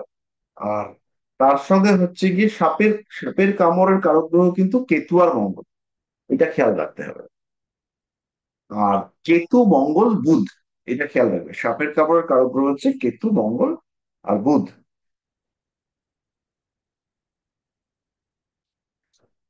তাহলে প্রথম স্ত্রী প্রথম বিয়ে করলো। প্রথম বিয়ে হচ্ছে কুম্ভ রাশি থেকে আমরা দেখবো। সেইখানে বসে রয়েছে রবি, শুক্র, রাহু, বৃহস্পতি।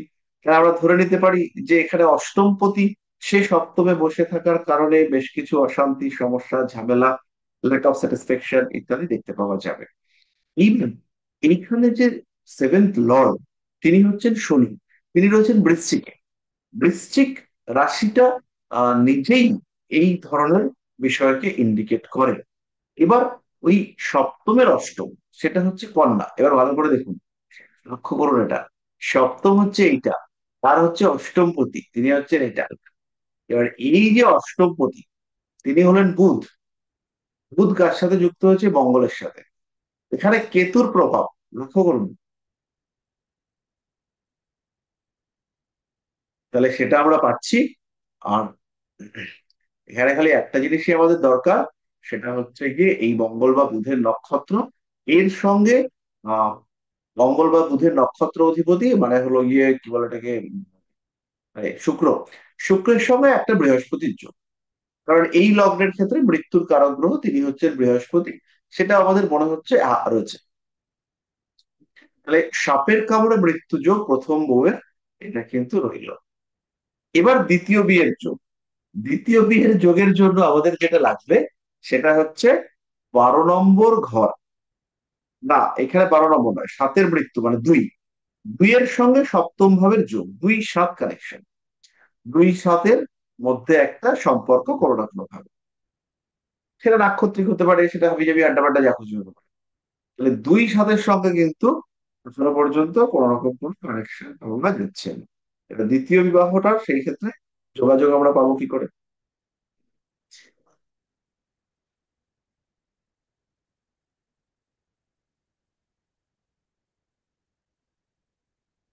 প্রথম বউয়ের মৃত্যুর পরে উনি যখন আর একটা বিয়ে করলেন, তখন আমাদের হচ্ছে গিয়ে 2 এবং 7-এর মধ্যে কানেকশন আসবে, এবং সেখানে মঙ্গল মানে নবম, সেটাও আমরা কানেক্টিভিটি।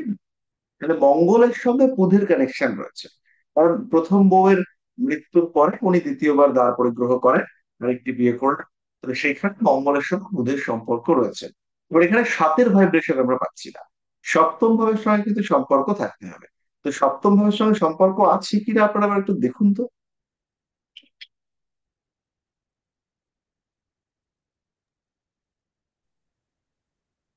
তা শনি তো বুধের নক্ষত্র পেয়ে গেছে।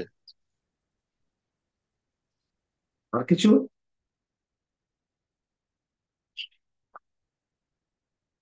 ভালো, আরো আরেকটু।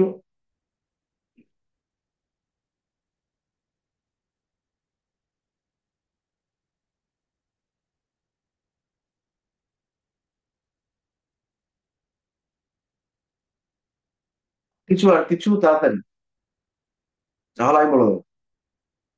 লক্ষ্য করুন বুধ আর মঙ্গলের নক্ষত্র,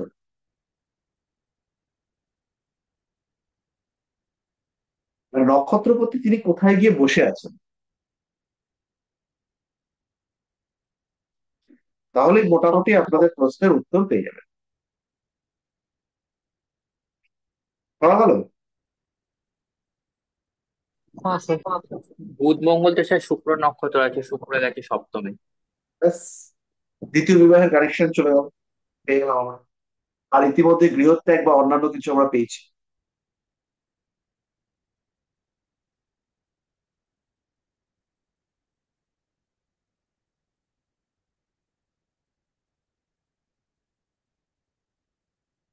যাই, আর তাহলে শনি চতুর্থে কি গৃহত্যাগও, শনির চতুর্থের জন্যই কি গৃহত্যাগ বলছি স্যার? শনি চতুর্থে গৃহ সুখ দেবেন, বৃহৎ আচ্ছা। ত্যাগের কম্বিনেশনটা কিন্তু আলাদা।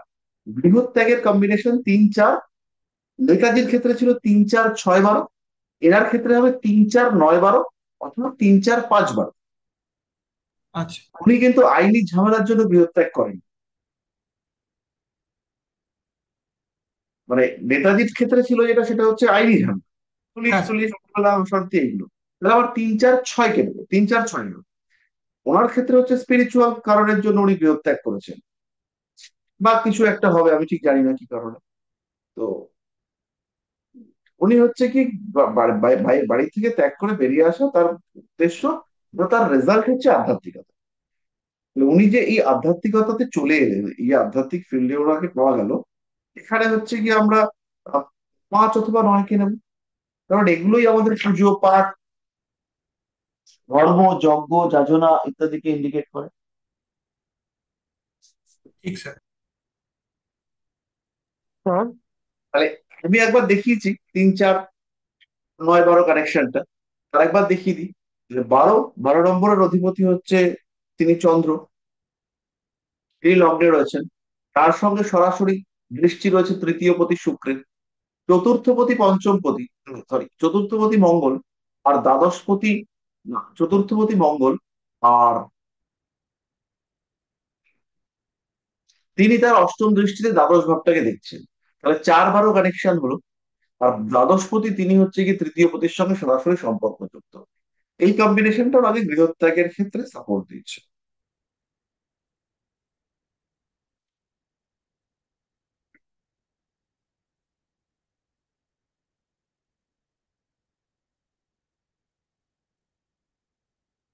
ঠিক আছে? ঠিক আছে স্যার। আচ্ছা, আর আচ্ছা কোনো স্যার, প্রশ্ন? আর উনি মৃত্যুর পরও উনি ঈশ্বর রূপে কল্পনা হয়, এবং উনি আজ পর্যন্ত উনি একদম অবতার রূপে কল্পিত হচ্ছে, এটার কারণটা কি স্যার? এই ব্যাপারটা একটু জটিল হয়ে গেল। এটা হচ্ছে কি অষ্টম পতির সঙ্গে যদি রবির কোনো সরাসরি সম্পর্ক থাকে, বা অষ্টম ভাবের সঙ্গে যদি রবির খুব ক্লোজ রিলেশনশিপ থাকে, এটা কিন্তু এক, এরকম থাকলে পরেই সবাই ভগবান রূপে পূজিত হবেন না। এটা এক কম্বিনেশন। এই কম্বিনেশনটা হচ্ছে ভগবান রূপে পূজিত হওয়া একটা বড় কম্বিনেশন। তাহলে আপনারা একটু দেখে নিন যে ওনার অষ্টম পতির সঙ্গে রবির কোনো সম্পর্ক রয়েছে কিনা। আর কেন অষ্টমকে দিলাম এটা তো আপনারা সবাই জানেন।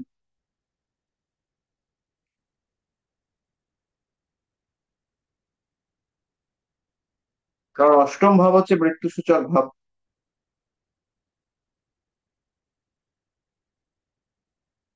তবে মৃত্যুর পরে বিখ্যাত হওয়ার জন্য অবশ্য শনি, শনি বা রাহু এদেরকেও খুব বলবান হতে হয়।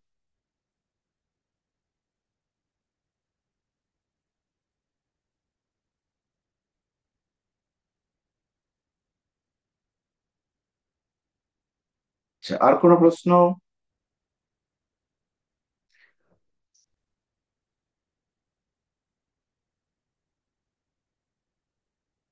যাই,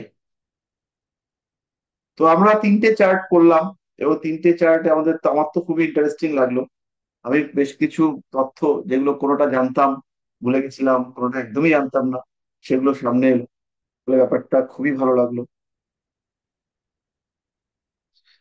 আমার মনে হয় আজকের ক্লাসটা আপনাদেরও বেশ বেশ ইন্টারেস্টিং লেগেছে, বা লাগা উচিত আর কি। হ্যাঁ স্যার। ভীষণ স্যার।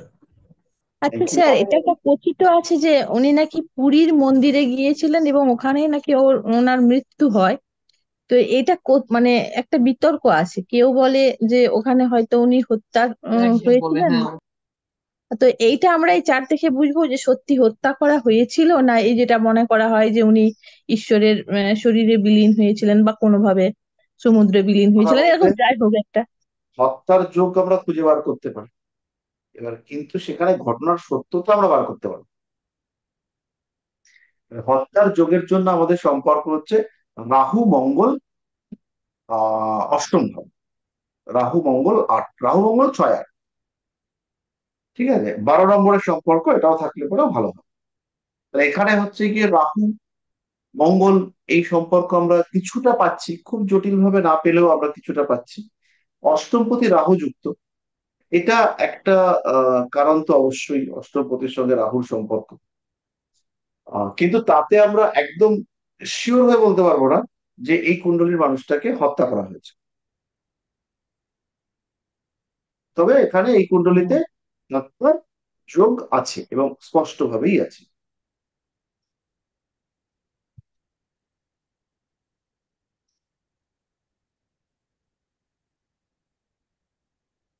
কিন্তু মানে শুধুমাত্র এইটুকু ছকের উপরে বেস করে এটা হত্যা কিনা আইডেন্টিফাই করা, এটা আমার মতন প্রাণীর পক্ষে অসম্ভব। কিন্তু স্যার, সাধারণ বুদ্ধিতে তো আমাদের ধারণা করা হয় যে যে জন্মায় তার মৃত্যু অবশ্যই হবে।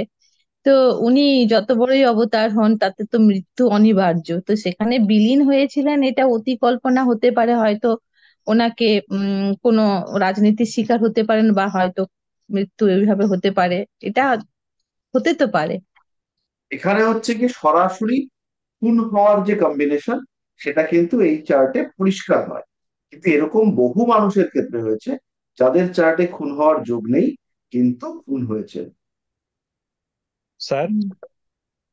হ্যাঁ, স্যার অষ্টম পতিত রাহু যুক্ত এবং কেতু যুক্ত মঙ্গলের দৃষ্টি তার উপর গিয়ে পড়েছে, এ তো অনেকখানি এগিয়ে যাচ্ছে, মানে না, ওই মানে নির্ভার দিকে। মঙ্গলের দৃষ্টিটা হচ্ছে গিয়ে অষ্টম ভাবের উপরে পড়েছে, এখানে হচ্ছে কি খুনের সম্ভাবনা যথেষ্টই আছে, কিন্তু শিওরলি বলা যাচ্ছে না একটাই কারণে, সেটা হচ্ছে গিয়ে অষ্টমপতি বৃহস্পতি, তিনি হচ্ছে গিয়ে সপ্তমে বসে লগ্নকে দেখছেন, তো এই ক্ষেত্রে নিশ্চিত হয়ে বলা আমাদের পক্ষে খুবই মুশকিল যে এই মৃত্যুটা স্বাভাবিক নয়। আর চতুর্থ ভাবে শনির উপস্থিতি, মার্গী শনি, চতুর্থ ভাবে মার্গী শনি, এই ক্ষেত্রেও আমরা কিন্তু শিওর হতে পারবো না যে এই মানে এটা হত্যা, কারণ চতুর্থ ভাব হচ্ছে আটের, আটের বলুন, চতুর্থ হচ্ছে আটের নবম, আর নবম মানে হচ্ছে সোর্স, হাউস অফ অরিজিন, মানে কি থেকে 8 নম্বরের ঘটনাটা ঘটবে একটা ইন্ডিকেশন আমরা ফোর্থ হাউস থেকে পাই। মানে এই যে একটা ইন্ডিকেশন আমরা পাই বা পেতে পারি বা পেতে বা যাই হোক না কেন, তো এই ইন্ডিকেশন কিন্তু আমাদেরকে দিচ্ছে যে এই মানুষটার মৃত্যু কোনো একটা ধর্মীয় ভাবে বা ধর্মীয় প্রসেসে বা কিছুতে আর কি হবে, এটা সেরকম একটা ইন্ডিকেশন আছে। এরকম হতে পারে কোথাও বন্দি করে রাখা হয়েছিল এবং সেখানে ঈশ্বরের আরাধনা করতে করতে ওনার মৃত্যু হয়েছে, এরকম হতে পারে, আরো অনেক কিছুই হতে পারে। এই সমস্ত জটিল মানে ভগবান টাইপের লোকেদেরকে নিয়ে আমাদের চর্চা করাটা আর কি খুবই ধৃষ্টতা। তো যাই হোক, পড়ছি যখন আমরা চর্চা তো করবোই।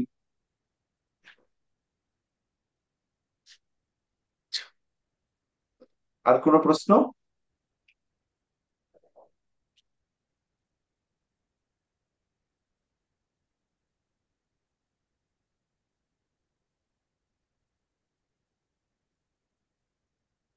কারোর আর প্রশ্ন নেই?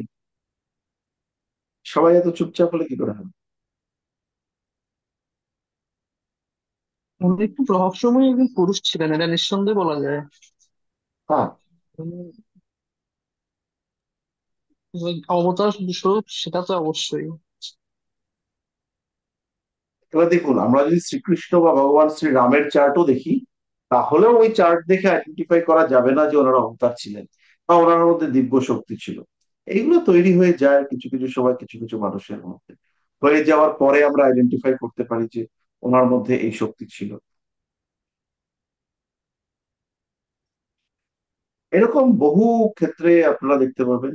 আবার অনেক মানুষের ক্ষেত্রে আইডেন্টিফাই করা যায়নি যে উনি দিব্য শক্তি সম্পন্ন ছিলেন, বুঝতে বুঝতেই মরে গেছেন। আবার কিছু মানুষ মরে যাওয়ার পরেও বিরাট বিখ্যাত হয়ে রয়েছেন।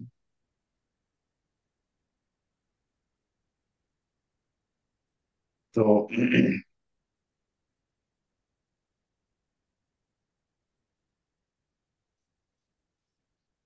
আচ্ছা, তো আমরা মোটামুটি আমাদের আজকের পড়াশোনার শেষ পর্যায়ে চলে এসেছি। আহ আমার তো আজকের ক্লাসটা করিয়ে খুবই আনন্দ লেগেছে। জেনারেলি আমাদের ক্লাসগুলো এত ইন্টারাক্টিভ হয় না, বোরিং টাইপের ক্লাস হয়, কিন্তু আজকের ক্লাসটা আমার খুবই ভালো লেগেছে। আর বেশ চার্ট গুলো আর কি ভদ্রলোকের মতো ছিল, মানে আমরা কম্বিনেশন গুলো মোটামুটি খুঁজে বার করতে পেরেছি। বহু চার্ট থাকে যাদেরকে হচ্ছে কি খুঁজে বার করা যায় না যে কি কম্বিনেশন এই ঘটনাটা ঘটেছে।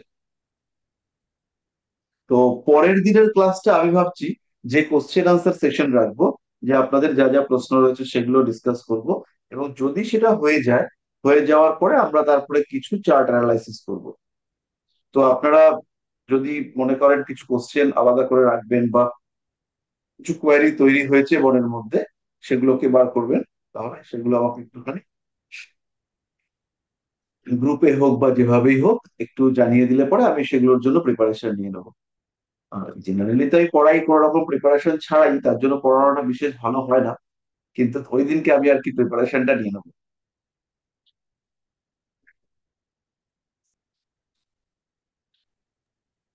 তো স্যার আজকে আপনার পড়ানো তাহলে ভালো হয় না, এটা কে বললো? আমি বলবো। আপনি বুঝতে পারছেন সব মন্ত্রমুগ্ধের মতো চুপ করে আছে, ওই বিন বাজারে সাপ যেমন করে ওরকম। এই নিরাপত্তা বুঝিয়ে দিচ্ছে, আপনি দুর্দান্ত ক্লাস নেন। Thank you sir. একদম একদম। তো